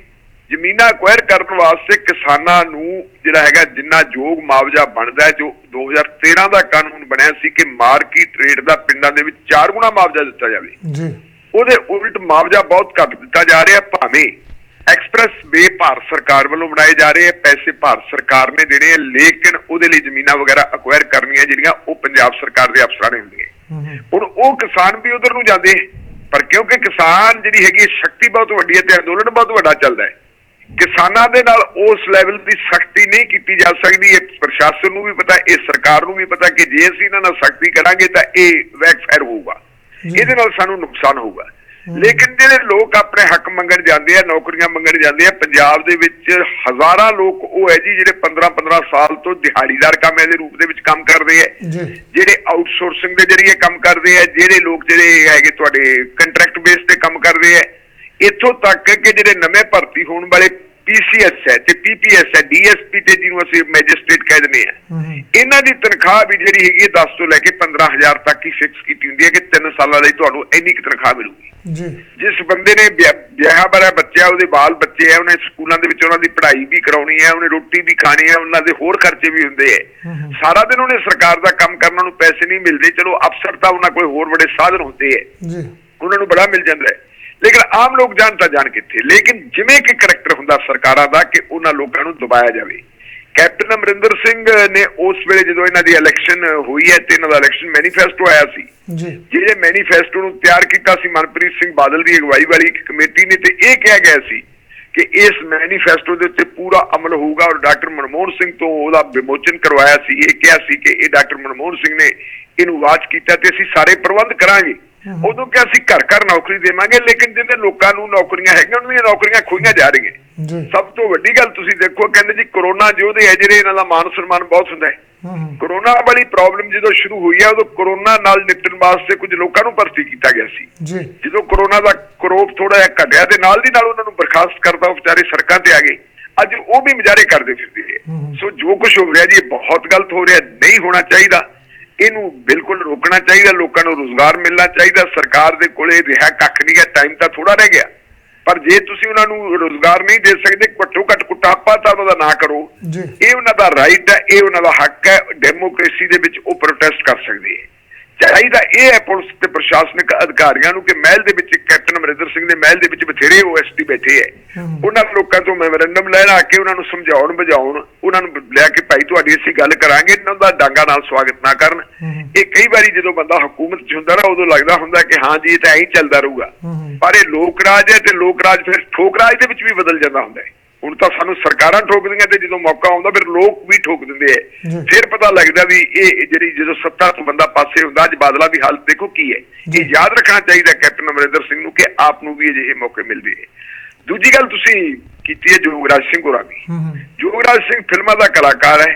ਮੈਂ ਸਮਝਦਾ ਉਹ ਡਿਸਟਰਬਡ ਪਰਸਨ ਹੈ। ਉਹਦੀ ਪਰਿਵਾਰਕ ਸਥਿਤੀ ਕੋਈ ਬਹੁਤੀ ਚੰਗੀ ਨਹੀਂ। ਉਹਦਾ ਲੜਕਾ ਯੁਵਰਾਜ ਸਿੰਘ ਕ੍ਰਿਕਟ ਦਾ ਬਹੁਤ ਵੱਡਾ ਖਿਡਾਰੀ ਹੈ। ਖੁਸ਼ਕਿਸਮਤੀ ਨੂੰ ਉਹ ਮੁੰਡੇ ਨੇ ਜਿਹੜਾ ਹੈਗਾ ਕੈਂਸਰ ਵਰਗੀ ਬਿਮਾਰੀ ਦੇ ਉੱਤੇ ਜਿੱਤ ਪ੍ਰਾਪਤ ਕਰ ਲਈ ਹੈ। ਵਾਈਫ ਨਾਲ ਵੀ ਉਹਦੀ ਬਣਦੀ ਨਹੀਂ ਗੀ। ਇਸ ਵੇਲੇ ਕਿਸਾਨ ਅੰਦੋਲਨ ਚੱਲਦਾ, ਕਲਾਕਾਰ ਹੋਣ ਦੇ ਨਾਤੇ ਦਾ ਮਾਨ ਸਨਮਾਨ ਵੀ ਹੈਗੀ। ਉਹਨੂੰ ਮਾਨ ਸਨਮਾਨ ਦਿੱਤਾ ਗਿਆ, ਕਿਸਾਨਾਂ ਦੇ ਅੰਦੋਲਨ ਦੇ ਵਿੱਚ ਜਾਂਦਾ, ਉੱਥੇ ਵੀ ਜਾ ਕੇ ਬੋਲਦਾ ਹੈ। ਉਹ ਵਾਰੀ ਇਹ ਗੱਲ ਕਹਿ ਰਿਹਾ ਕਿ ਕਿਸਾਨਾਂ ਨੂੰ 117 ਬੰਦਿਆਂ ਦੀ ਸ਼ਨਾਖਤ ਕਰਨੀ ਚਾਹੀਦੀ ਹੈ ਤੇ ਆਪਦੀ ਸਰਕਾਰ ਬਣਾ ਲਓ। ਮਾਫ ਕਰਨਾ ਜੇ ਤੁਸੀਂ ਆਪਦੀ ਪਹਿਲੀ ਗੱਲ ਤਾਂ ਜੇ ਕਿਸਾਨਾਂ ਦੀ ਐਜੀਟੇਸ਼ਨ ਹੈ, ਕਿਸਾਨੀ ਐਜੀਟੇਸ਼ਨ ਹੈ, ਪੋਲੀਟੀਕਲ ਐਜੀਟੇਸ਼ਨ ਨਹੀਂ। ਇਹਦੇ ਵਿੱਚੋਂ ਪੋਲੀਟੀਕਲ ਪਾਰਟੀ ਨਿਕਲ ਹੀ ਨਹੀਂ ਸਕਦੀ। ਜੇ ਪੋਲੀਟੀਕਲ ਪਾਰਟੀ ਤੁਸੀਂ ਕੱਢਣ ਦਾ ਯਤਨ ਕਰੋਗੇ, ਲਹਿਰ ਬਦਨਾਮ ਹੋ ਜੂਗੀ। ਉਹਦੇ ਨਾਲ ਦੀ ਨਾਲ ਕਹਿਣਗੇ ਕਿ ਇਹਨਾਂ ਨੂੰ ਕਿਸਾਨਾਂ ਦਾ ਦਰਦ ਕੋਈ ਨਹੀਂ ਸੀ, ਇਹ ਤਾਂ ਸਿਰਫ ਤੇ ਸਿਰਫ ਆਪਣਾ ਰਾਜ ਭਾਗ ਕਰਨ ਵਾਸਤੇ ਆਏ ਸੀ। ਰਾਜ ਭਾਗ ਦੇ ਲਈ ਇਹ ਮੌਕਾ ਮੰਗਦੇ ਸੀ। ਇਹਨਾਂ ਨੂੰ ਰਾਜ ਭਾਗ ਦੇ ਲਈ ਇਹਨਾਂ ਨੇ ਪੋਲੀਟੀਕਲ ਪਾਰਟੀ ਬਣਾ ਲਈ। ਲੋਕਾਂ ਨੇ ਨਾਲ ਦੀ ਨਾਲ ਹੀ ਉਹਨਾਂ ਦਾ ਜਿਹੜਾ ਹੈਗਾ ਭਰੋਸਾ ਟੁੱਟ ਜਾਣਾ ਇਹਨਾਂ ਦੇ ਵਿੱਚੋਂ। ਇਹਨਾਂ ਨੂੰ ਕੋਈ ਹਮਾਇਤ ਨਹੀਂ ਮਿਲਣੀ। ਇਨ ਕੇਸ ਉਹ ਪਾਰਟੀ ਬਣਾ ਲੈਂਦੇ, ਉਹਨਾਂ ਦੀ ਸਰਕਾਰ ਵੀ ਬਣ ਜਾਂਦੀ ਹੈ। ਅੱਜ ਦੇ ਜ਼ਮਾਨੇ ਦੇ ਵਿੱਚ ਇੱਕ ਸੂਬਾ ਸਰਕਾਰ ਦੀ ਕਿੰਨੀ ਖੈਸੀਅਤ ਹੈ। ਆ ਦਿੱਲੀ ਵਾਲਾ ਤੁਸੀਂ ਦੇਖ ਹੀ ਲਿਆ, ਭਾਰਤੀ ਜਨਤਾ ਪਾਰਟੀ ਦੀ ਪਾਰਲੀਮੈਂਟ ਦੇ ਵਿੱਚ ਮੈਜੋਰਿਟੀ ਹੈ। ਮੈਜੋਰਿਟੀ ਦੀ ਵਜ੍ਹਾ ਕਾਰਨ ਉਹਨਾਂ ਨੇ ਇੱਕ ਕਾਨੂੰਨ ਬਣਾਤਾ, ਚੁਣੀ ਹੋਈ ਸਰਕਾਰ ਦੇ ਨਾਲੋਂ ਕਹਿੰਦੇ ਤਾਕਤਾਂ ਵੱਧ ਗਵਰਨਰ ਕੋਲੇ ਹੋਣਗੀਆਂ, ਲੈਫਟੀਨੈਂਟ ਗਵਰਨਰ ਕੋਲੇ। ਉੱਥੇ ਕੇਜਰੀਵਾਲ ਜਿਹੜੀ ਹੈਗੀ, ਕੇਜਰੀਵਾਲ ਦੀ ਹਾਲਤ ਮੰਗਤਿਆਂ ਵਰਗੀ ਬਣਾ ਦਿੱਤੀ ਹੈ ਕਿ ਆਪਣੇ ਪੱਧਰ ਦੇ ਉੱਤੇ ਉਹਨਾਂ ਦੀ ਸਰਕਾਰ ਕੋਈ ਫੈਸਲਾ ਨਹੀਂ ਲੈ ਸਕਦੀ। ਹਰ ਫੈਸਲਾ ਜਿਹੜਾ ਲੈਣਾ, ਉਸ ਫੈਸਲੇ ਨੂੰ ਲੈਣ ਤੋਂ ਪਹਿਲਾਂ ਪ੍ਰਵਾਨਗੀ ਲੈਣੀ ਪੈਣੀ ਹੈ। ਹਰ ਫਾਈਲ ਜਿਹੜੀ ਹੈਗੀ ਆ ਉਹ ਲੈਫਟੀਨੈਂਟ ਗਵਰਨਰ ਕੋਲ ਭੇਜਣੀ ਪੈਣੀ ਹੈ ਤੇ ਲੈਫਟੀਨੈਂਟ ਗਵਰਨਰ ਸਿੱਧਾ ਕੇਂਦਰ ਸਰਕਾਰ ਦੇ ਤਹਿਤ ਹੈ। ਜਿਹੜਾ ਇਹ ਚੱਲਣ ਸ਼ੁਰੂ ਹੋਇਆ, ਇਹ ਚੱਲਣ ਜਿਹੜਾ ਇਕੱਲਾ ਦਿੱਲੀ ਤੱਕ ਸੀਮਿਤ ਨਹੀਂ, ਇਹ ਚੱਲਣ ਹੋਰਨਾਂ ਥਾਵਾਂ ਤੇ ਵੀ ਪਹੁੰਚ ਸਕਦਾ ਹੈ, ਸਾਡੇ ਤੱਕ ਵੀ ਆ ਸਕਦਾ ਹੈ। ਅੱਜ ਦੀਆਂ ਜਿਹੜੀਆਂ ਹੈਗੀਆਂ ਜਿਹੜਾ ਫੈਡਰਲ ਢਾਂਚਾ ਉਹਨੂੰ ਖਤਮ ਕੀਤਾ ਜਾ ਰਿਹਾ। ਸੂਬਾ ਸਰਕਾਰਾਂ ਦੀ ਹਾਲਤ ਮਿਊਨਿਸਪਲ ਕਮੇਟੀਆਂ ਤੋਂ ਮਾੜੀ ਬਣਾ ਦਿੱਤੀ ਗਈ ਹੈ। ਮੋਰ ਓਵਰ ਜੇ ਜੋਗਰਾਜ ਸਿੰਘ ਹੋਰਾਂ ਦੀ ਇਹ ਮੰਨਣਾ ਹੈ ਕਿ ਪੋਲੀਟੀਕਲ ਪਾਰਟੀ ਬਣਾਉਣੀ ਚਾਹੀਦੀ ਤਾਂ ਬਣਾ ਲੈਣ। ਉਹ ਕਿਸੇ ਨੂੰ ਕਿਉਂ ਕਹਿੰਦੇ ਵੀ ਤੁਸੀਂ ਪੋਲੀਟੀਕਲ ਪਾਰਟੀ ਬਣਾ ਲਓ? ਉਹਨਾਂ ਦਾ ਜੇ ਉਹਨਾਂ ਨੂੰ ਇਹ ਹੈ ਕਿ ਮੇਰਾ ਮਾਨਤਾਨ ਬਹੁਤ ਹੈ ਤੇ ਲੱਖਾਂ ਲੋਕ ਸਾਡੇ ਉਹ ਜਾਂ ਉਹਨਾਂ ਦੇ ਜਿਨ੍ਹਾਂ ਦੀ ਉਹ ਗੱਲ ਕਰਦੇ ਉਹਨਾਂ ਦੇ ਨਾਲ ਲੱਖਾਂ ਲੋਕ ਲੱਗੇ ਹੋਏ ਹੈ, ਤੇ ਫਿਰ ਉਹ ਲੱਖਾਂ ਲੋਕ ਜਿਹੜੇ ਹੈਗੇ ਕਿਸਾਨ ਅੰਦੋਲਨ ਦੇ ਵਿੱਚ ਆ ਕੇ ਇਹਦੀ ਗੱਲ ਕਿਉਂ ਕਰਦੇ? ਕਿਸਾਨ ਅੰਦੋਲਨ ਨੂੰ ਕਿਸਾਨ ਅੰਦੋਲਨ ਹੀ ਰਹਿਣ ਦੇਣ ਤੇ ਉਹ ਆਪਦੀ ਰਾਜਨੀਤਿਕ ਪਾਰਟੀ ਬਣਾ ਕੇ ਆਪਣਾ ਰਾਜਸੀ ਭਵਿੱਖ ਹੈ ਜਿਹੜਾ ਉਹ ਲੋਕਾਂ ਦੇ ਵਿੱਚੋਂ ਤਲਾਸ਼ ਸਕਦੇ ਆ, ਲੋਕਾਂ ਨੂੰ ਬੇਨਤੀ ਕਰ ਸਕਦੇ ਆ। ਆ ਗਈ ਚੋਣ ਤਾਂ ਕੋਈ ਬਹੁਤੀ ਨਹੀਂ, 2022 ਚ ਆ ਗਈ ਵੀ ਭਾਈ ਠੀਕ ਹੈ ਅਸੀਂ ਤੁਹਾਡੀ ਖਾਤਰ ਕਰਦੇ ਹਾਂ ਤੇ ਤੁਸੀਂ ਸਾਡੀ ਮਦਦ ਕਰੋ ਜੀ। ਵਾਕਿਆ ਗੱਲ ਸਹੀ ਹੈ ਢਿੱਲੋਂ ਸਾਹਿਬ, ਆਪ ਪਾਰਟੀ ਬਣਾ ਸਕਦੇ ਆ। ਜਿਹੜੀ ਆਪਾਂ ਗੱਲਬਾਤ ਕੀਤੀ ਹੈ ਜਿਹੜਾ ਮਲੋੜ ਦੇ ਵਿੱਚ ਘਟਨਾਕ੍ਰਮ ਵਰਤਿਆ ਤੇ ਹੁਣ ਕਹਿੰਦੇ ਜਿਹੜੇ ਪਰਚੇ ਰੱਦ ਕਰਾਉਣ ਲਈ ਕਿਸਾਨਾਂ ਨੇ ਮਲੋੜ ਦੇ ਬਠਿੰਡਾ ਚੌਂਕ ਦੇ ਵਿੱਚ ਧਰਨਾ ਲਾਤਾ ਜੀ। ਬਿਲਕੁਲ ਜੀ, ਉੱਥੇ 3 ਬੰਦਿਆਂ ਦੀ ਗ੍ਰਿਫਤਾਰੀ ਹੋ ਗਈ ਹੈ, 4 ਬੰਦੇ ਗ੍ਰਿਫਤਾਰ ਕਰ ਲਏ, 23 ਬੰਦਿਆਂ ਨੂੰ ਬਾਈ ਨੇਮ ਨਾਮਜ਼ਦ ਕੀਤਾ ਹੋਇਆ ਹੈ। ਬਾਈ ਨੇਮ ਦਾ ਭਾਵ ਇਹ ਹੈ ਕਿ ਉਹਨਾਂ ਦੀ ਪੁਲਿਸ ਕਹਿੰਦੀ ਅਸੀਂ ਸ਼ਨਾਖਤ ਕਰ ਲਈ, ਇਹ 23 ਬੰਦੇ ਹੈ ਜੀ। ਔਰ 300 ਬੰਦਿਆਂ ਦੇ, ਜਿਵੇਂ ਗਿੱਲ ਸਾਹਿਬ ਆਪਣੀ ਕਵਿਤਾ 'ਚ ਵੀ ਕਹਿ ਗਏ, 300 ਬੰਦਿਆਂ ਦੇ ਖਿਲਾਫ ਜਿਹੜਾ ਹੈਗਾ ਖੁੱਲਾ ਜਿਹਾ ਪਰਚਾ ਕੀਤਾ ਕਿ 300 ਬੰਦੇ ਸੀ ਜਿਨ੍ਹਾਂ ਨੇ ਮੈਨ ਹੈਂਡਲਿੰਗ ਕੀਤੀ ਹੈ। ਅਰਨੋ ਨਾਰੰਗ ਜਿਹੜਾ ਬੀਜੇਪੀ ਦਾ MLA ਅਬੋਹਰ ਤੋਂ ਹੈ ਤੇ ਜਾਖੜ ਸਾਹਿਬ ਨੂੰ ਉਹ ਹਰਾ ਕੇ ਆਇਆ ਸੀ। ਹੁਣ ਇਹਦੇ ਤੇ ਜਿਨ੍ਹਾਂ ਲੋਕਾਂ ਦੀਆਂ ਗ੍ਰਿਫਤਾਰੀਆਂ ਹੋ ਰਹੀਆਂ, ਕੁਝ ਲੋਕ ਤਾਂ ਉਹ ਹੈ ਜਿਨ੍ਹਾਂ ਦੀ ਮਤਲਬ ਹੋਂਦ ਹੀ ਹੈ ਨਹੀਂ, ਕਿਉਂਕਿ ਉਹ ਲੋਕ ਜਿਹੜੇ ਇਸ ਦੁਨੀਆ ਨੂੰ ਛੱਡ ਚੁੱਕੇ ਆ, ਉਹਨਾਂ ਦੀਆਂ ਮੌਤਾਂ ਹੋ ਚੁੱਕੀਆਂ। ਕਿਸਾਨ ਆਗੂਆਂ ਦਾ ਇਹ ਇਲਜ਼ਾਮ ਹੈ ਕਿ ਉਹਨਾਂ ਦੇ ਘਰਾਂ 'ਚ ਵੀ ਛਾਪੇ ਮਾਰੀ ਜਾਂਦੇ। ਕੁਝ ਕਹਿੰਦੇ ਅਜਿਹੇ ਲੋਕ ਹੈ ਜਿਨ੍ਹਾਂ ਤੋਂ ਤੁਰ ਨਹੀਂ ਹੁੰਦਾ, ਵੱਡੀ ਉਮਰ ਦੇ ਲੋਕ ਹੈਗੇ, ਪਰ ਕਿਉਂਕਿ ਪੁਲਿਸ ਦੇ ਕੋਲੇ CID ਦੀਆਂ ਰਿਪੋਰਟਾਂ ਪਈਆਂ ਹੁੰਦੀਆਂ ਕਿ ਕਿਸਾਨ ਲੀਡਰ ਕੌਣ ਹੈ। ਪਹਿਲੀ ਗੱਲ ਤਾਂ ਕਿ ਪੁਲਿਸ ਸ਼ੁਰੂ ਦੇ ਵਿੱਚ ਇਹਦਾ ਵਾਜਬ ਪ੍ਰਬੰਧ ਨਹੀਂ ਕਰ ਸਕੀ। ਲਾਅ ਐਂਡ ਆਰਡਰ ਨੂੰ ਮੇਨਟੇਨ ਰੱਖਣਾ ਪੁਲਿਸ ਦਾ ਕੰਮ ਹੁੰਦਾ ਹੈ। ਔਰ ਇਹ ਠੀਕ ਹੈ ਕਿ ਭਾਵੇਂ ਪੰਜਾਬ ਦੀ ਸਰਕਾਰ ਦੀ ਹਮਦਰਦੀ ਹੈ ਕਿਸਾਨ ਲਹਿਰ ਦੇ ਨਾਲ, ਲੇਕਿਨ ਕੋਈ ਵੀ ਸਰਕਾਰ ਕਦੇ ਨਹੀਂ ਇਹ ਚਾਹੁੰਦੀ ਕਿ ਉਹਨਾਂ ਦੇ ਸੂਬੇ ਦੇ ਵਿੱਚ ਬਦ ਅਮਨੀ ਫੈਲੇ। ਕੋਈ ਵੀ ਸਰਕਾਰ ਕਦੇ ਨਹੀਂ ਇਹ ਚਾਹੁੰਦੀ ਕਿ law and order the problem ਇੰਨੀ ਗੰਭੀਰ ਰੂਪ ਅਖਤਿਆਰ ਕਰ ਲਵੇ ਕਿ ਉਸ ਸਰਕਾਰ ਦਾ ਜਿਹੜਾ ਹੈਗਾ ਸਿੰਘਾਸਨ ਡਾਵਾਡੋਲ ਹੋ ਜੇ। ਇਸ ਲਈ ਇਹ ਪੁਲਿਸ ਦੇ ਉੱਤੇ ਨਿਰਭਰ ਹੁੰਦਾ ਕਿ ਪੁਲਿਸ ਨੇ ਪਹਿਲਾਂ ਪ੍ਰਬੰਧ ਕਿਉਂ ਨਹੀਂ ਕੀਤੇ। ਜਦੋਂ ਅਰਨ ਨਾਰੰਗ ਦਾ ਪਤਾ ਸੀ ਵੀ ਉਹਨੇ MLA ਉਹਨੇ ਆਉਣਾ ਤੇ ਉਹਨੇ ਪ੍ਰੈਸ ਕਾਨਫਰੰਸ ਕਰਨੀ ਹੈ। ਹੁਣ ਕੱਲ ਜਦੋਂ ਉਹਨਾਂ ਨੇ ਬੰਦ ਕੀਤਾ ਤੇ 6 ਜ਼ਿਲ੍ਹਿਆਂ ਦੀ ਪੁਲਿਸ ਬੁਲਾ ਲਈ।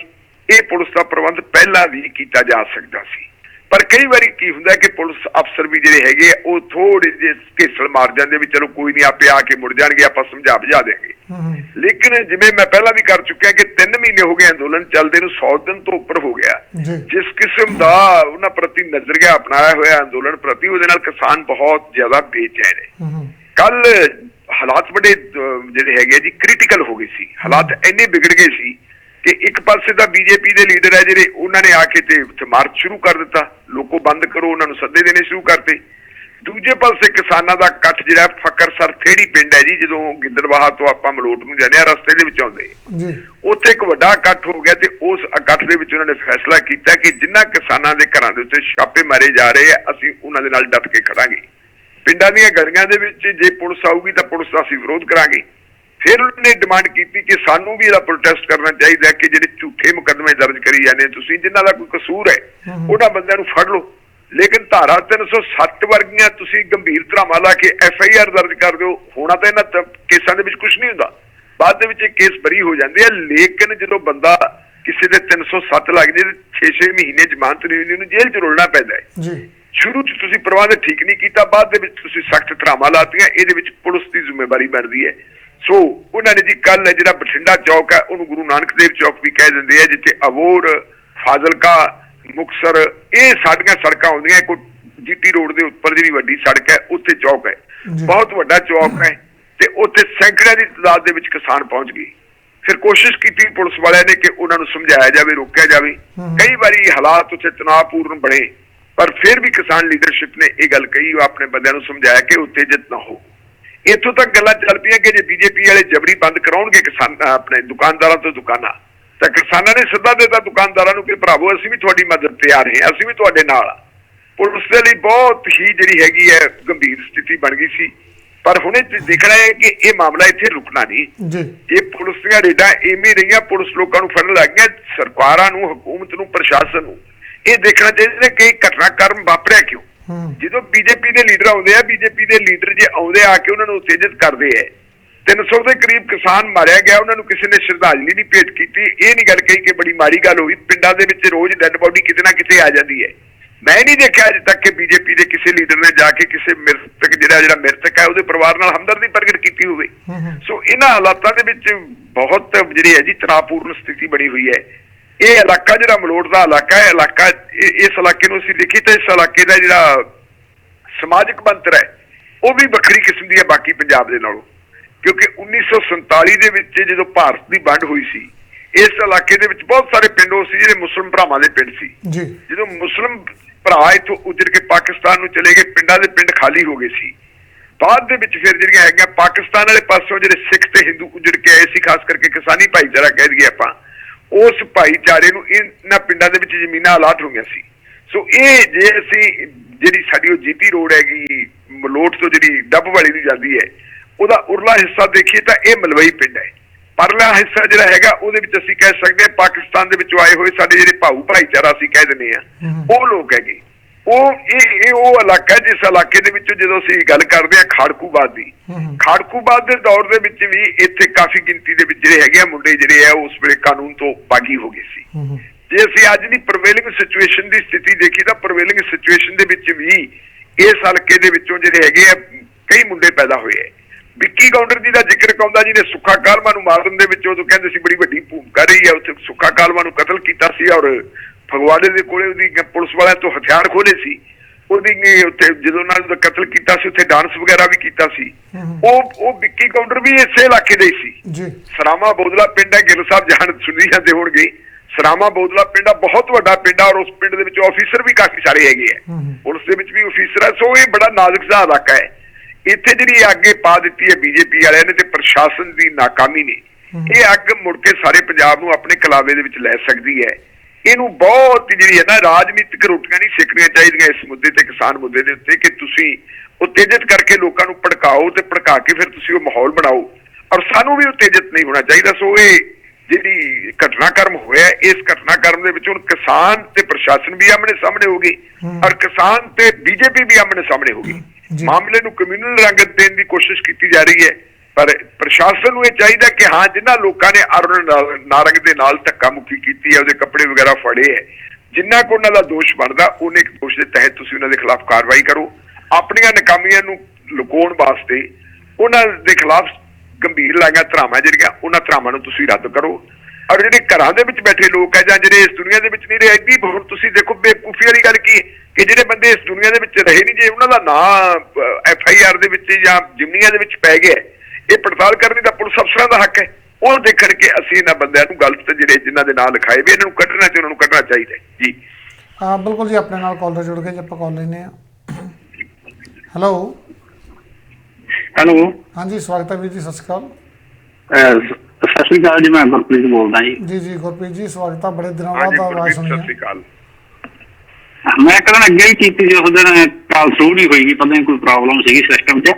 ਇੱਕ ਤਾਂ ਮੈਂ ਉਹ ਗੱਲ ਕਰਨੀ ਹੈ, ਜਿਵੇਂ ਆਪਣੇ ਰਵਨੀਤ ਬਿੱਟੂ ਦੇ ਵੀ ਹਮਲਾ ਹੋਇਆ ਸੀਗਾ ਦਿੱਲੀ ਦੇ ਵਿੱਚ ਜਦੋਂ ਗਿਆ ਸੀ ਧਰਨੇ 'ਚ, ਵੀ ਉਦੋਂ ਤਾਂ ਫਿਰ ਉਦੋਂ ਹਿੰਦੂ ਸਿੱਖ ਦਾ ਕੀਤਾ ਸੀ ਤੇ ਉਦੋਂ ਫਿਰ ਕਿਉਂ ਨਾ ਇਹਨਾਂ ਨੂੰ ਬੀਜੇਪੀ ਵਾਲਿਆਂ ਨੂੰ ਹੋਇਆ ਉਹ ਸੋਚਣ ਵੀ ਆਹ ਹਿੰਦੂ ਸਿੱਖ ਦਾ ਨਹੀਂ, ਇਹ ਭਾਜਪਾ ਵਰਸੀ ਕਿਸਾਨ ਦਾ ਮਸਲਾ ਹੈਗਾ ਜਾਂ ਰਾਜਨੀਤਿਕ ਪਾਰਟੀਆਂ ਦਾ ਮਸਲਾ। ਇਹਦੇ 'ਚ ਹਿੰਦੂ ਸਿੱਖ ਵਾਲਾ ਤਾਂ ਕੋਈ ਮਸਲਾ ਹੀ ਨਹੀਂ ਹੈਗਾ,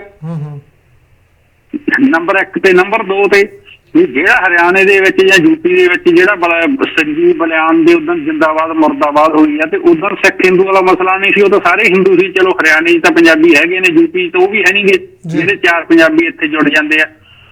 ਵੀ ਇੱਕ ਤਾਂ ਇਹਨਾਂ ਨਾਲ ਜਿਹੜਾ ਕੰਮ ਨਾ 47 ਤੋਂ ਪਹਿਲਾਂ ਮੁਸਲਿਮ ਲੀਗ ਕਰਦੀ ਸੀ, ਲਗਭਗ ਉਹੀ ਕੰਮ ਕਰਦੀ ਆ। ਉਹਨਾਂ ਨੇ ਪਾਕਿਸਤਾਨ ਬਣਾਉਣ ਲਈ ਕੀਤਾ ਸੀ ਤੇ ਇਹਨਾਂ ਨੇ ਸਰਕਾਰਾਂ ਬਣਾਉਣ ਲਈ ਕਰ ਰਹੇ ਆ, ਕਰਦੇ ਦੋਨੇ ਜ਼ਹਿਰ ਦੀ ਕੀਤੀ ਆ। ਪਰ ਇਹਨਾਂ ਨੂੰ ਸੱਤਾ ਤਾਂ ਮਿਲ ਜੂਗੀ ਮੈਨੂੰ ਲੱਗਦਾ, ਪਰ ਜਿਹੜਾ ਇਹਨਾਂ ਨੇ ਸਮਾਜ ਦੇ ਵਿੱਚ ਦਫੇੜ ਪਾ ਦੇਣਾ ਇਹ ਬਹੁਤ ਜ਼ਿਆਦਾ ਨੁਕਸਾਨਦਾਇਕ ਹੋਣਾਗਾ।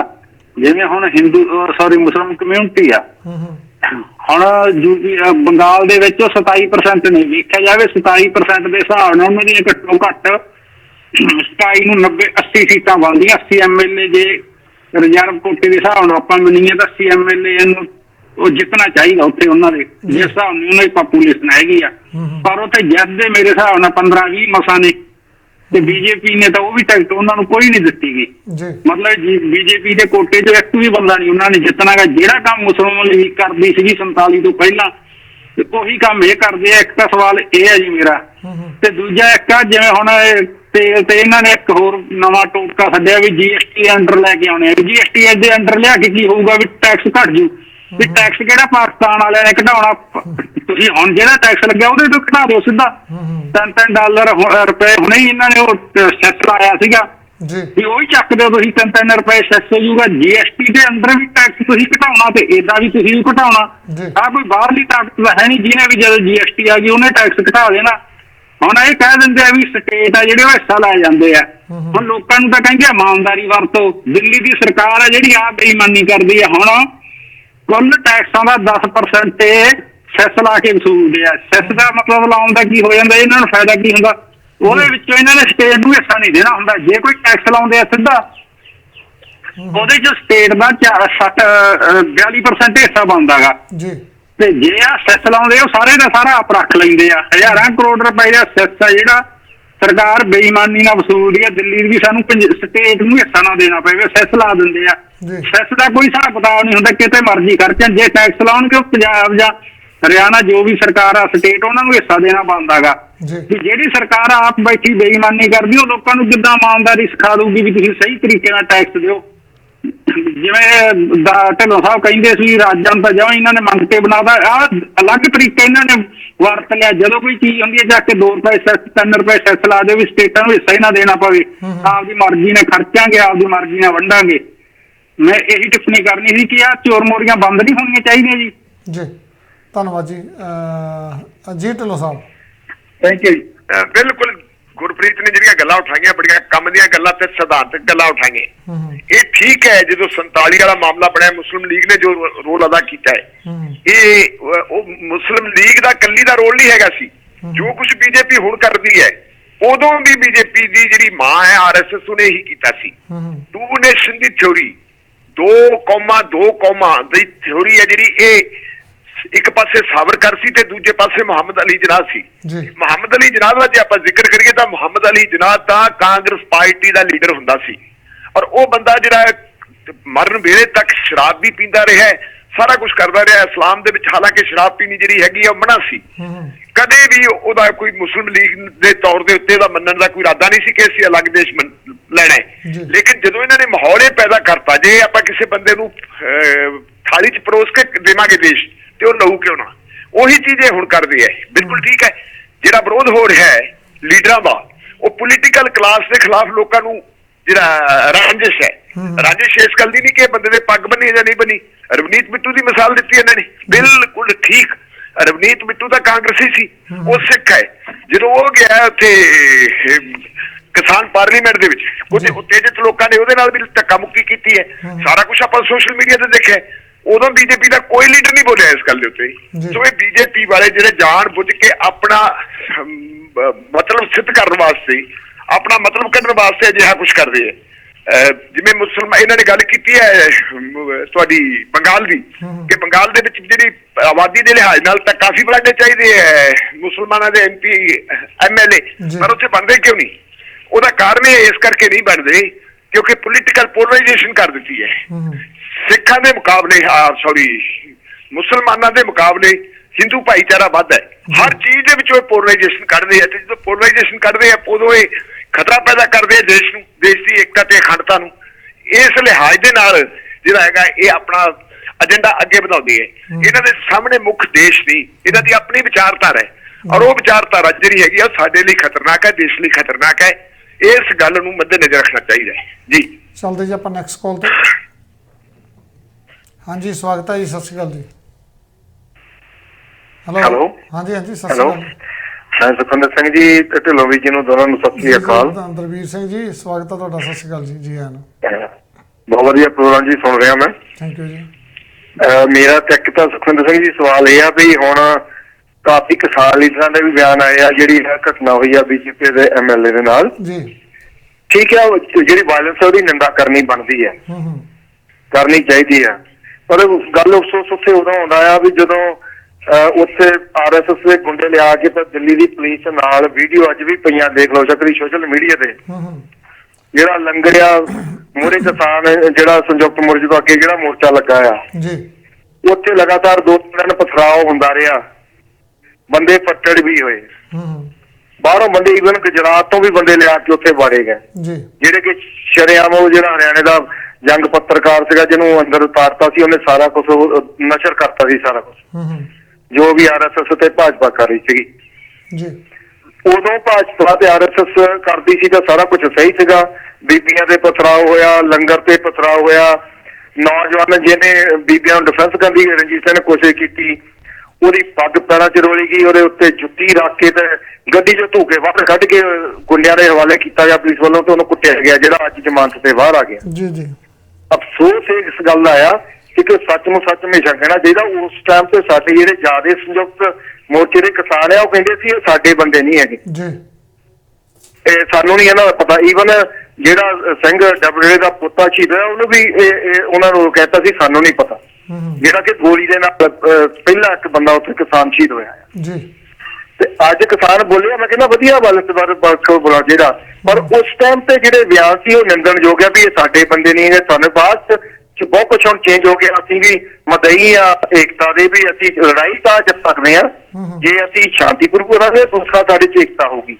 ਨੌਜਵਾਨ ਬਜ਼ੁਰਗਾਂ ਦਾ, ਕਾਮਰੇਡ ਦਾ, ਪੰਥਕ ਦਾ ਇਹ ਰੌਲਾ ਨਹੀਂ ਹੋਣਾ ਚਾਹੀਦਾ ਕਿਸਾਨੀ ਅੰਦੋਲਨ ਦੇ ਵਿੱਚ। ਪਰ ਦੁੱਖ ਉਦੋਂ ਹੁੰਦਾ ਜਦੋਂ ਹੁਣ ਲੀਡਰਾਂ ਨੂੰ ਸੁਣਦੇ ਆ ਤੇ ਹੋਰ ਡਿਫਰੈਂਟ ਟੋਨ ਹੁੰਦੀ ਆ, ਤੇ ਉਦੋਂ ਡਿਫਰੈਂਟ ਟੋਨ ਸੀਗੀ ਤਾਂ ਕਿਉਂਕਿ ਅਸੀਂ ਉਹਨਾਂ ਨੂੰ ਆਪਣੇ ਸਮਝਦੇ ਆ, ਫਿਰ ਸਾਨੂੰ ਦਿਲ ਤੇ ਦੁੱਖ ਹੁੰਦਾ। ਠੀਕ ਹੈ ਬਾਲਸਵਰ ਜੇ ਅੱਜ ਬੋਲੇ ਤਾਂ ਉਦੋਂ ਵੀ ਬੋਲਣਾ ਚਾਹੀਦਾ। ਬਿਲਕੁਲ। ਨੰਬਰ 2 ਬੀਜੇਪੀ RSS ਨੂੰ ਅੱਜ ਬੜਾ ਦੁੱਖ ਲੱਗਾ ਜਿੱਦਣ ਉਹਨਾਂ ਨੇ ਗੁੰਡੇ ਗੁਜਰਾਤ ਤੋਂ ਲਿਆ ਕੇ ਇੱਥੇ ਤੱਕ ਸਾਰਾ ਕੁਝ ਕੀਤਾ ਆ, ਉਧਰ ਕੋਈ ਨਹੀਂ ਬੋਲਿਆ। ਪੋਲੀਟੀਕਲ ਲੀਡਰ ਚਾਹੇ ਕਾਂਗਰਸ ਦਾ ਸੀ, ਚਾਹੇ BJP ਦਾ ਸੀ, ਚਾਹੇ ਕਿਸੇ ਹੋਰ ਵੀ ਆਪੋਜੀਸ਼ਨ ਦਾ ਸੀ। ਇਸ ਕਰਕੇ ਮਤਲਬ ਕਿ ਸਾਡੇ ਨਾਲ ਹਮੇਸ਼ਾ ਧੱਕਾ ਹੁੰਦਾ ਰਿਹਾ, ਹੁੰਦਾ ਆਇਆ ਤਾਂ ਹੁੰਦਾ ਰਹਿਣਾ, ਤੇ ਜੇ ਅਸੀਂ ਇਕੱਠੇ ਨਾ ਹੋਵਾਂਗੇ ਤਾਂ ਇਦਾਂ ਹੀ ਕੁੱਟ ਖਾਵਾਂਗੇ। ਬਿਲਕੁਲ। ਤੇ ਇਹ ਢਲੋਵੀ ਜੀ ਤੋਂ ਜ਼ਰੂਰ ਮੈਂ ਚਾਹਣਾ ਕੁਝ ਬੋਲਾਂ। ਦੂਜੀ ਗੱਲ ਸ਼ਾਇਦ ਤੁਸੀਂ ਜੇ ਕਵਰ ਕੀਤਾ ਨਹੀਂ, ਸਾਡੇ ਅਕਾਲੀ ਸਾਹਿਬ ਦੇ ਸਤਿਕਾਰਯੋਗ ਜਥੇਦਾਰ ਸਾਹਿਬ ਦਾ ਬਿਆਨ ਆਇਆ, ਮੈਂ ਸੁਣਿਆ ਅੱਜ। ਉਹਨਾਂ ਨੇ ਕਿਹਾ ਵੀ ਭਾਜਪਾ ਜਿਹੜੀ ਆ ਹਿੰਦੂ ਲੋਬੀ ਨੂੰ ਇਕੱਠੀ ਕਰ ਰਹੀ ਆ, ਹਨਾ, ਤੇ ਸਾਨੂੰ ਵੀ ਸਿੱਖ ਨੂੰ ਇਕੱਠੇ ਹੋਣਾ ਚਾਹੀਦਾ। ਜੇ ਤਾਂ ਚੋਣਾਂ ਨੂੰ ਮੱਦੇ ਰੱਖ ਕੇ ਜਥੇਦਾਰ ਸਾਹਿਬ ਦਾ ਬਿਆਨ ਆ ਵੀ ਸਾਨੂੰ ਬਾਦਲਾਂ ਦੇ ਰਹਿਨਮਾਈ ਥੱਲੇ ਇਕੱਠੇ ਹੋਣਾ ਚਾਹੀਦਾ, ਹਨਾ, ਤੇ ਬਾਦਲ ਵੀ ABC RSS ਦੀ ਟੀਮ ਹੈ, ਸਾਨੂੰ ਸਾਰਿਆਂ ਨੂੰ ਪਤਾ ਹੈ। ਇਹ ਤਾਂ ਅਸੀਂ ਇਕੱਠੇ ਹੋ ਕੇ ਕੀ ਕਰਾਂਗੇ? ਜਿਨ੍ਹਾਂ ਨੇ ਮੈਨੇਜਰ ਹੀ 5 ਲੱਖ ਦਾ RSS ਦਾ ਬੰਦਾ ਪਾਤਾ ਸੀਗਾ ਲਿਆ ਕੇ, ਜਿਹੜਾ ਦੁਨੀਆ 'ਚ ਹੁਣ ਨਹੀਂ ਰਿਹਾ। ਤੇ ਦੂਜੀ ਗੱਲ ਹੈ, ਤੁਹਾਨੂੰ ਪਤਾ ਹੀ ਆ ਬਾਦਲ ਦਾ ਫੋਟੋਆਂ ਮੀਡੀਆ ਦੇ ਤੁਸੀਂ ਦੇਖ ਲਓ, ਉਹਨਾਂ ਨੇ ਕਿੰਨੇ ਕੋ ਪੰਥਕ ਦੇ ਮਟੋਕੇ ਪਾਏ ਹੋਏ। ਜਦੋਂ ਉਹਨਾਂ ਨੇ ਪੋਲੀਟੀਕਲ ਇਲੈਕਸ਼ਨ ਲਾਣੀਆਂ ਤਾਂ ਕਹਿੰਦੇ ਅਸੀਂ ਪੰਜਾਬੀ ਪਾਰਟੀ ਆ, ਜਦੋਂ ਸ਼੍ਰੋਮਣੀ ਕਮੇਟੀ ਧਾਰਮਿਕ ਚੋਣਾਂ ਲਾਣੀਆਂ ਤਾਂ ਉਦੋਂ ਕਹਿੰਦੇ ਅਸੀਂ ਪੰਥਕ ਪਾਰਟੀ ਆ। ਸੋ ਇਹ ਇੱਕ ਜਥੇਦਾਰ ਦੇ ਬਿਆਨ ਤੇ ਵੀ ਜ਼ਰੂਰ ਢਲੋਵੀ ਜੀ ਕੁਛ ਨਾ ਕੁਛ ਕਰਨ। ਇੱਕ ਜਿਹੜਾ ਮੈਂ ਦੱਸਿਆ ਵੀ ਜਿਹੜਾ ਉਦੋਂ ਹੋਇਆ ਸਾਰੇ ਲੋਕ ਬੋਲੇ ਨਹੀਂ ਤੇ ਅੱਜ ਸਾਰੇ ਬੋਲਦੇ ਆ। ਵਾਇਲੈਂਸ ਬਾਰੇ ਬੋਲਣਾ ਚਾਹੀਦਾ ਜੀ, ਅੱਜ ਬੋਲੇ ਤਾਂ ਉਦੋਂ ਵੀ ਬੋਲਣਾ ਚਾਹੀਦਾ ਸੀ। ਢਲੋਵੀ ਜੀ ਕੀ ਕਹਿਣਾ ਚਾਹੁੰਦੇ ਆ ਦੋਨੋਂ? ਧੰਨਵਾਦ ਜੀ, ਧੰਨਵਾਦ ਜੀ। ਢਿੱਲੋਂ ਸਾਹਿਬ ਦੇਖੋ ਗੱਲ ਇਹ ਹੈ ਕਿ ਜਦੋਂ ਕਿਸੇ ਨਾਲ ਧੱਕਾ ਹੁੰਦਾ, ਕਿਸੇ ਵੀ ਬੰਦੇ ਨਾਲ ਧੱਕਾ ਹੁੰਦਾ, ਚਾਹੇ ਉਹ ਹਿੰਦੂ ਹੈ, ਚਾਹੇ ਉਹ ਮੁਸਲਮਾਨ ਹੈ, ਚਾਹੇ ਉਹ ਸਿੱਖ ਹੈ, ਚਾਹੇ ਉਹ ਈਸਾਈ ਹੈ, ਤੇ ਚਾਹੇ ਉਹ ਪਾਦਰੀ ਹੈ, ਸਾਨੂੰ ਚਾਹੀਦਾ ਬਤੌਰ ਨਾਗਰਿਕ ਕਿ ਹਰ ਇਸ ਕਿਸਮ ਦੇ ਧੱਕੇ ਦੇ ਖਿਲਾਫ ਬੋਲਣਾ ਚਾਹੀਦਾ ਹੈ। ਕਿਸੇ ਵੀ ਬੰਦੇ ਦੀ ਜੇ ਮੌਤ ਹੁੰਦੀ ਹੈ ਉਹਦੇ ਤੇ ਜੇ ਕਹਿੰਦੇ ਹੁੰਦੇ ਰੋਂਦੇ ਨਹੀਂ ਤਾਂ ਰੋਂਦੇ ਵਰਗਾ ਮੂੰਹ ਜ਼ਰੂਰ ਕਰ ਲੈਣਾ ਚਾਹੀਦਾ ਹੈ। ਇਹ ਜੇ ਕਿਸਾਨ ਲੀਡਰਸ਼ਿਪ ਨੂੰ ਆਪਾਂ ਗੱਲ ਕਰੀਏ, ਉਹਨਾਂ ਦੇ ਆਪਣੇ ਕੋਈ ਸਵਾਲ ਹੋਣਗੇ, ਲੇਕਿਨ ਕਈ ਵਾਰੀ ਸਥਿਤੀ ਇਹ ਹੁੰਦੀ ਹੈ ਕਿ ਤਜਰਬਾ ਬੰਦੇ ਦਾ ਸਭ ਤੋਂ ਵੱਡਾ ਉਸਤਾਦ ਹੁੰਦਾ ਹੈ। ਤਜਰਬੇ ਦੇ ਵਿੱਚੋਂ ਬੰਦਾ ਬਹੁਤ ਕੁਝ ਸਿੱਖਦਾ ਹੈ। ਉਮਰ ਦੇ ਲਿਹਾਜ਼ ਨਾਲ ਨਹੀਂ ਸਿੱਖਦਾ, ਉਮਰਾਂ ਬਹੁਤ ਵੱਡੀਆਂ ਵੱਡੀਆਂ ਹੋ ਜਾਂਦੀਆਂ, ਪਰ ਕਈ ਵਾਰੀ ਆਪਾਂ ਦੇਖਦੇ ਹਾਂ ਕਿ ਵੱਡੀਆਂ ਵਡਾਲੇ ਦੀ ਕਬਲ ਮਾਰ ਜਾਂਦੇ ਹੈ। ਲੇਕਿਨ ਤਜਰਬਾ ਅਜਿਹੀ ਚੀਜ਼ ਹੈ ਜਿਹਦੇ ਵਿੱਚੋਂ ਇਹ ਪਤਾ ਲੱਗਦਾ ਹੈ ਕਿ ਇੱਥੇ ਸਾਥੋਂ ਗਲਤੀ ਹੋ ਗਈ ਤੇ ਹੁਣ ਇਸ ਗਲਤੀ ਨੂੰ ਸੁਧਾਰਨ ਦੀ ਲੋੜ ਹੈ। ਜੇ ਉਹ ਗਲਤੀ ਸੁਧਾਰਦੇ ਤਾਂ ਸਾਨੂੰ ਵੈਲਕਮ ਕਰਨਾ ਚਾਹੀਦਾ ਹੈ। ਜੇ ਅਸੀਂ ਪੁਰਾਣੇ ਮੁੱਦੇ ਉਠਾਵਾਂਗੇ ਕਿ ਤੁਸੀਂ ਉਦੋਂ ਨਹੀਂ ਕੀਤਾ ਤੇ ਤੁਸੀਂ ਹੁਣ ਕਿਉਂ ਕਰਦੇ ਹੋ, ਤਾਂ ਇਹਦੇ ਨਾਲ ਇਹ ਬਹਿਸ ਬਹੁਤ ਲੰਬੀ ਹੋ ਜਾਣੀ ਹੈ ਤੇ ਕਾਜ ਸਾਡਾ ਜਿਹੜਾ ਹੈਗਾ ਥੱਲੇ ਚੱਲ ਜਾਣਾ ਹੈ। ਭਾਈ ਦਲਵੀਰ ਸਿੰਘ ਹੋਣਾ ਦੀਆਂ ਜਿਹੜੀਆਂ ਭਾਵਨਾਵਾਂ ਮੈਂ ਸਮਝਦਾ ਉਹਨਾਂ ਨੂੰ, ਕਿਉਂਕਿ ਹਰ ਬੰਦਾ ਦੁਖੀ ਹੁੰਦਾ ਜਦੋਂ ਉਹ ਦੇਖਦਾ ਕਿ ਇਸ ਕਿਸਮ ਦੀਆਂ ਜਿਹੜੀਆਂ ਘਟਨਾਵਾਂ ਹੋਈਆਂ, ਇਹਨਾਂ ਘਟਨਾਵਾਂ ਪ੍ਰਤੀ ਸਾਡੀ ਲੀਡਰਸ਼ਿਪ ਨੇ ਉਦੋਂ ਚੁੱਪੀ ਕਿਉਂ ਧਾਰੀ, ਜਾਂ ਇਹਨਾਂ ਨੂੰ ਇਗਨੋਰ ਕਿਉਂ ਕੀਤਾ, ਜਾਂ ਇਹਨਾਂ ਦੀ ਟੇਢੇ ਢੰਗ ਨਾਲ ਹਮਾਇਤ ਕਿਉਂ ਕੀਤੀ। ਇਹ ਗੱਲ ਮਾੜੀ ਹੈ, ਨਹੀਂ ਹੋਣੀ ਚਾਹੀਦੀ। ਰਹੀ ਗੱਲ ਜਿਹੜੀ ਇਹਨਾਂ ਨੇ ਕੀਤੀ ਹੈ ਅਕਾਲ ਤਖਤ ਸਾਹਿਬ ਦੇ ਜਥੇਦਾਰ ਸਾਹਿਬ ਦੀ, ਜੇ ਅਸੀਂ ਗੱਲ ਕਰੀਏ ਘੱਟ ਗਿਣਤੀਆਂ ਨੂੰ ਖਤਰਾ ਨਾ ਤਾਂ ਅੱਜ ਹੋਇਆ ਤੇ ਨਾ ਕੋਈ ਕੱਲ ਸੀ। ਇਹ ਬਹੁਤ ਪੁਰਾਣਾ ਹੈ। ਭਾਰਤ ਦੇ ਵਿੱਚ ਘੱਟ ਗਿਣਤੀਆਂ ਦੇ ਪ੍ਰਤੀ ਹਮੇਸ਼ਾ ਹੀ ਨਕਾਰਾਤਮਕ ਨਜ਼ਰੀਆ ਰਿਹਾ ਹੈ। ਅੰਗਰੇਜ਼ਾਂ ਦੇ ਜ਼ਮਾਨੇ ਦੇ ਵਿੱਚ ਵੀ ਇਹੀ ਕੁਝ ਹੁੰਦਾ ਰਿਹਾ। ਉਦੋਂ ਵੀ ਅੰਗਰੇਜ਼ ਪਾੜੋ ਤੇ ਰਾਜ ਕਰੋ ਦੀ ਨੀਤੀ ਦੇ ਤਹਿਤ ਚੱਲਦਿਆਂ ਸਾਨੂੰ ਪਾੜਦੇ ਰਹੇ ਤੇ ਅੱਜ ਵੀ ਸਰਕਾਰਾਂ ਇਸੇ ਤਰੀਕੇ ਨਾਲ ਚੱਲ ਰਹੀਆਂ। ਪਰ ਵੱਡੀ ਗੱਲ ਇਹ ਹੈ ਕਿ ਅਕਾਲ ਤਖਤ ਸਾਹਿਬ ਦੇ ਜਥੇਦਾਰ ਨੂੰ ਅੱਜ ਤਾਂ ਇਹ ਚੀਜ਼ ਦਿਸ ਗਈ ਹੈ ਕਿ ਜੀ ਘੱਟ ਗਿਣਤੀਆਂ ਤੇ ਹਮਲੇ ਹੋ ਰਹੇ ਹੈ। ਜਦੋਂ ਜੰਮੂ ਕਸ਼ਮੀਰ ਦੇ ਵਿੱਚ ਧਾਰਾ 370 ਤੋੜੀ ਗਈ ਸੀ, ਧਾਰਾ 370 ਤੋੜਨ ਵੇਲੇ ਅਕਾਲੀ ਦਲ ਦੀ ਲੀਡਰਸ਼ਿਪ ਨੇ ਉਸ ਧਾਰਾ ਨੂੰ ਤੋੜਨ ਦੇ ਕਾਨੂੰਨ ਦੇ ਹੱਕ ਵਿੱਚ ਵੋਟਾਂ ਪਾਈਆਂ ਸੀ। ਉਦੋਂ ਸਿੰਘ ਸਾਹਿਬ ਨੂੰ ਬੋਲਣਾ ਚਾਹੀਦਾ ਸੀ, ਕਿਉਂ ਨਹੀਂ ਬੋਲੇ? ਜੇ ਅਸੀਂ ਦੂਸਰਾ ਦੇਖੀਏ, ਤੁਸੀਂ ਉਹ ਟਾਈਮ ਦੇਖੋ ਜਦੋਂ ਡੇਰਾ ਸੱਚਾ ਸੌਦਾ ਦੇ ਮੁਖੀ ਦੇ ਖਿਲਾਫ ਗੁਰੂ ਗੋਬਿੰਦ ਸਿੰਘ ਜੀ ਦੀ ਨਕਲ ਕਰਨ ਦਾ ਮੁਕੱਦਮਾ ਦਰਜ ਹੋਇਆ ਸੀ ਬਠਿੰਡਾ ਕੋਤਵਾਲੀ ਦੇ ਵਿੱਚ। ਇਹ ਹੋਇਆ ਸੀ 2007 ਦੇ ਵਿੱਚ ਤੇ 2012 ਦੀਆਂ ਚੋਣਾਂ ਤੋਂ 2 ਦਿਨ ਪਹਿਲਾਂ ਕੋਤਵਾਲੀ ਦੇ SHO ਵੱਲੋਂ ਬਠਿੰਡਾ ਦੀ ਅਦਾਲਤ ਦੇ ਵਿੱਚ ਇਹ ਅਰਜ਼ੀ ਦਾਇਰ ਕੀਤੀ ਗਈ ਸੀ ਕਿ ਸਾਡੇ ਕੋਲੇ ਕੋਈ ਸਬੂਤ ਨਹੀਂ ਤੇ ਡੇਰੇ ਮੁਖੀ ਦੇ ਖਿਲਾਫ ਜਿਹੜਾ ਕੇਸ ਚੱਲਦਾ ਹੈ ਇਹਨੂੰ ਰੱਦ ਕਰ ਦਿੱਤਾ ਜਾਵੇ। ਉਦੋਂ ਜਸਪਾਲ ਸਿੰਘ ਮੰਝਪੁਰ, ਬਾਬਾ ਹਰਦੀਪ ਸਿੰਘ, ਇਹਨਾਂ ਨੇ ਆ ਕੇ ਵਿਰੋਧ ਕੀਤਾ ਸੀ ਕਿ ਅਸੀਂ ਇਹਦਾ ਵਿਰੋਧ ਕਰਦੇ ਹਾਂ, ਸਾਡੇ ਕੋਲੇ ਪੂਰਾ ਹੱਕ ਹੈ। FIR ਭਾਵੇਂ ਕਿਸੇ ਇੱਕ ਸਿੰਘ ਨੇ ਦਰਜ ਕਰਵਾਈ ਹੈ ਪਰ ਇਹ ਮਾਮਲਾ ਸਿੱਖਾਂ ਦੀਆਂ ਭਾਵਨਾਵਾਂ ਨਾਲ ਜੁੜਿਆ ਹੋਇਆ ਹੈ। ਇਸ ਵਾਸਤੇ ਅਸੀਂ ਇਹਦਾ ਵਿਰੋਧ ਕਰਦੇ ਹਾਂ, ਸਾਨੂੰ ਮੌਕਾ ਦਿੱਤਾ ਜਾਵੇ, ਅਸੀਂ ਸਬੂਤ ਦੇਵਾਂਗੇ। ਉਹ ਕੇਸ ਉਦੋਂ ਰੱਦ ਹੁੰਦਾ ਤਾਂ ਬਚਿਆ ਸੀ।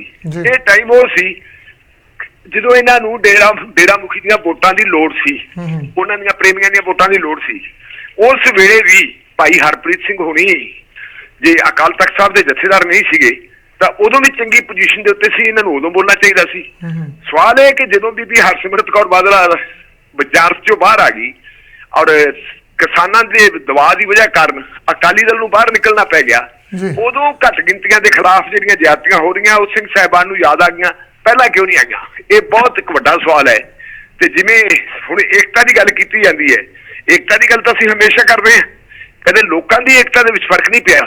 ਰਫੜ ਉਦੋਂ ਪੈਂਦਾ ਹੈ ਜਦੋਂ ਲੀਡਰ ਜਿਹੜੇ ਹੈਗੇ ਆ ਉਹ ਏਕਤਾ ਨੂੰ ਤੋੜ ਕੇ ਦੂਜੇ ਪਾਸੇ ਚਲੇ ਜਾਂਦੇ ਜੀ। ਵਾਕਿਆ ਗੱਲ ਸਹੀ ਹੈ ਢਿੱਲੋਂ ਸਾਹਿਬ, ਤੇ ਤੁਸੀਂ ਗੱਲ ਕੀਤੀ ਹੈ ਜੀ ਜੰਮੂ ਕਸ਼ਮੀਰ ਦੀ। ਜੰਮੂ ਕਸ਼ਮੀਰ ਦੇ ਵਿੱਚ ਧਾਰਾ 370 ਤੋੜੀ ਗਈ, 25A ਤੋੜੀ ਗਈ ਤੇ ਉਸ ਤੋਂ ਪਹਿਲਾਂ ਜਿਹੜਾ ਭਾਰਤੀ ਜਨਤਾ ਪਾਰਟੀ ਨੇ ਤੇ ਬੀਬੀ ਮਹਿਬੂਬਾ ਮੁਫਤੀ ਨੇ ਰਲ ਕੇ ਇਲੈਕਸ਼ਨ ਲੜੀ ਹੈ ਜੀ। ਬੀਬੀ ਮੁੱਖ ਮੰਤਰੀ ਬਣੀ ਆ, ਸੱਤਾ ਦਾ ਆਨੰਦ ਭੋਗਿਆ, ਪਰ ਉਹਨੂੰ ਇਹ ਨਹੀਂ ਸੀ ਪਤਾ ਮੈਂ ਕਿਹਨਾਂ ਦੇ ਨਾਲ ਰਲ ਰਹੀ ਹਾਂ, ਜਿਹਨਾਂ ਨਾਲ ਰਲੂੰਗੇ ਤਾਂ ਮੇਰੇ ਤੱਪੜ ਰੋਲ ਦੇਣਗੇ। ਹੁਣ ਕੇਂਦਰ ਨੇ ਜਿਹੜੀ ਸਾਬਕਾ ਮੁੱਖ ਮੰਤਰੀ ਹੈ ਜੀ ਮਹਿਬੂਬਾ ਮੁਫਤੀ ਨੂੰ ਪਾਸਪੋਰਟ ਦੇਣ ਤੋਂ ਵੀ ਨਾ ਕਰ ਦਿੱਤੀ ਹੈ ਜੀ। ਬਿਲਕੁਲ ਇਹ ਤਾਂ ਬੜੀ ਅਜੀਬ ਗੱਲ ਹੈ ਕਿ ਜਿਹੜੀ ਬੀਬੀ ਜਾਂ ਜਿਹੜਾ ਮਰਦ ਦੇਸ਼ ਦੇ ਕਿਸੇ ਹਿੱਸੇ ਦੇ ਕਿਸੇ ਸੂਬੇ ਦਾ ਮੁੱਖ ਮੰਤਰੀ ਰਿਹਾ ਹੋਵੇ ਉਹਨੂੰ ਇਹ ਪਾਸਪੋਰਟ ਹਾਸਲ ਕਰਨਾ ਹੁੰਦਾ ਹੈ ਤਾਂ ਉਹਨੂੰ ਪਾਸਪੋਰਟ ਹਾਸਲ ਕਰਨ ਲਈ ਐਪਲੀਕੇਸ਼ਨ ਦੇਣੀ ਪੈਂਦੀ ਹੈ ਤੇ ਸਰਕਾਰ ਉਹਦੇ ਤੇ ਕਰਾਉਂਦੀ ਹੈ ਤਸਦੀਕ। ਕੀ ਤੋਂ ਕਰਾਉਂਦੀ ਹੈ? ਪੁਲਿਸ ਤੋਂ ਤਸਦੀਕ ਕਰਾਉਂਦੀ ਹੈ, CID ਤੋਂ ਤਸਦੀਕ ਕਰਾਉਂਦੀ ਹੈ ਕਿ ਇਸ ਬੰਦੇ ਦੇ ਜਿਹੜੇ ਕ੍ਰੈਡੈਂਸ਼ੀਅਲਸ ਆ ਉਹ ਦੱਸੇ ਜਾਣ, ਇਸ ਬੰਦੇ ਦੀ ਦਿਆਨਤਦਾਰੀ ਪਰਖੀ ਜਾਵੇ, ਇਹਦਾ ਕਰੈਕਟਰ ਦੇਖਿਆ ਜਾਵੇ ਕਿ ਇਹ ਦੇਸ਼ ਪੱਕੀ ਹੈ ਕਿ ਦੇਸ਼ ਵਿਰੋਧੀ ਹੈ। ਮੈਨੂੰ ਨਹੀਂ ਪਤਾ ਵੀ ਟਿੱਪਣੀ ਕੀ ਕੀਤੀ ਹੈ, ਲੇਕਿਨ ਜਿਹੜੀ ਟਿੱਪਣੀ ਹੋਈ ਹੈ, ਟਿੱਪਣੀ ਕਹਿੰਦੇ CID ਦੀ ਟਿੱਪਣੀ ਇਹ ਹੋਈ ਹੈ ਕਿ ਬੀਬੀ ਮਹਿਬੂਬਾ ਮੁਫਤੀ ਨੂੰ ਪਾਸਪੋਰਟ ਨਹੀਂ ਮਿਲਣਾ ਚਾਹੀਦਾ। ਔਰ ਰੀਜਨਲ ਪਾਸਪੋਰਟ ਅਥਾਰਟੀ ਹੈ ਜਿਹੜੀ ਕਸ਼ਮੀਰ ਦੀ, ਉਹਨਾਂ ਨੂੰ ਕਹਿ ਦਿੱਤਾ ਜੀ ਤੁਹਾਨੂੰ ਪਾਸਪੋਰਟ ਨਹੀਂ ਮਿਲ ਸਕਦਾ ਤੇ ਤੁਸੀਂ ਜੇ ਚਾਹੋ ਤਾਂ ਉੱਪਰਲੀ ਜਿਹੜੀ ਤੁਹਾਡੀ ਅਪੀਲਾਂਟ ਅਥਾਰਟੀ ਹੈ ਉੱਥੇ ਚਾਰਾਜੋਈ ਕਰ ਸਕਦੇ ਹੋ। ਇਹਨੂੰ ਬੀਬੀ ਮਹਿਬੂਬਾ ਮੁਫਤੀ ਨੇ ਇੱਕ ਗੰਭੀਰ ਮਾਮਲਾ ਕਿਹਾ ਹੈ। ਉਹਨੇ ਇਹ ਗੱਲ ਕਹੀ ਹੈ ਕਿ ਇਹ ਅਸਲ ਦੇ ਵਿੱਚ ਜਿਹੜੇ ਰਾਜਨੀਤਿਕ ਵਿਰੋਧੀ ਹੈ, ਰਾਜਨੀਤਿਕ ਵਿਰੋਧੀਆਂ ਦੇ ਖਿਲਾਫ ਇੱਕ ਕਿਸਮ ਦੀ ਸਾਜ਼ਿਸ਼ ਹੈ ਕਿ ਉਹਨਾਂ ਨੂੰ ਜਿਹੜਾ ਉਹਨਾਂ ਦੇ ਬਣਦੇ ਹੱਕ ਹੈ ਉਹ ਨਹੀਂ ਦਿੱਤੇ ਜਾਣੇ ਚਾਹੀਦੇ। ਨਾਲ ਹੀ ਬੀਬੀ ਮਹਿਬੂਬਾ ਮੁਫਤੀ ਨੇ ਕਿਹਾ ਹੈ ਕਿ ਜਿਹੜਾ ਹੈਗਾ ਅਗਸਤ 2019, ਕਿਉਂਕਿ ਅਗਸਤ 2019 ਦੇ ਵਿੱਚ ਹੀ ਜੰਮੂ ਕਸ਼ਮੀਰ ਦਾ ਵਿਸ਼ੇਸ਼ ਦਰਜਾ ਖਤਮ ਕੀਤਾ ਗਿਆ ਸੀ, ਧਾਰਾ 370 ਤੋੜੀ ਗਈ ਸੀ। ਉਹ ਕਹਿੰਦੇ ਧਾਰਾ 370 ਤੋੜਨ ਤੋਂ ਬਾਅਦ ਜਿਹੜੀ ਨਾਰਮਲੇਸੀ ਜਿਹੜੀ ਨੂੰ ਆਪਾਂ ਕਹਿੰਦੇ ਮਾਹੌਲ ਨਾਰਮਲ ਹੋਇਆ, ਹਾਲਾਤ ਆਮ ਵਰਗੇ ਹੋਏ ਹੈ ਕਿ ਆਮ ਵਰਗੇ ਹੋਏ ਹਾਲਾਤਾਂ ਦਾ ਐਦੂ ਵਧੀਆ ਸਬੂਤ ਤੇ ਐਦੂ ਵਧੀਆ ਪੱਧਰ ਕੋਈ ਮਿਲ ਹੀ ਨਹੀਂ ਸਕਦਾ। ਜੇ ਹਾਲਾਤ ਨਾਰਮਲ ਹੋ ਗਏ ਹੈ ਤੇ ਫਿਰ ਕਿਸੇ ਨੂੰ ਪਾਸਪੋਰਟ ਦੇਣ ਦੇ ਵਿੱਚ ਇਤਰਾਜ਼ ਕੀ ਹੈ? ਜੇ ਮਹਿਬੂਬਾ ਮੁਫਤੀ ਦੇਸ਼ ਵਿਰੋਧੀ ਹੈ ਤਾਂ ਫਿਰ ਉਹ ਬਾਹਰ ਕਿਉਂ ਹੈ? ਉਹ ਤਾਂ ਅੰਦਰ ਹੋਣੀ ਚਾਹੀਦੀ ਸੀ। ਉਹਦੇ ਨਾਲ ਰਲ ਕੇ ਤੁਸੀਂ ਸਰਕਾਰ ਕਿਉਂ ਬਣਾਈ? ਸਿਰਫ ਤੇ ਸਿਰਫ ਗੱਲ ਇਹ ਕਿ ਜੇ ਤਾਂ ਮਹਿਬੂਬਾ ਮੁਫਤੀ ਇਹਨਾਂ ਦੇ ਨਾਲ ਹੋਵੇ ਫਿਰ ਤਾਂ ਮੁਸਲਮਾਨਾਂ ਵਰਗਾ ਦੇਸ਼ ਭਗਤ ਕੋਈ ਨਹੀਂ, ਮਹਿਬੂਬਾ ਮੁਫਤੀ ਦੇਸ਼ ਭਗਤ ਹੈ।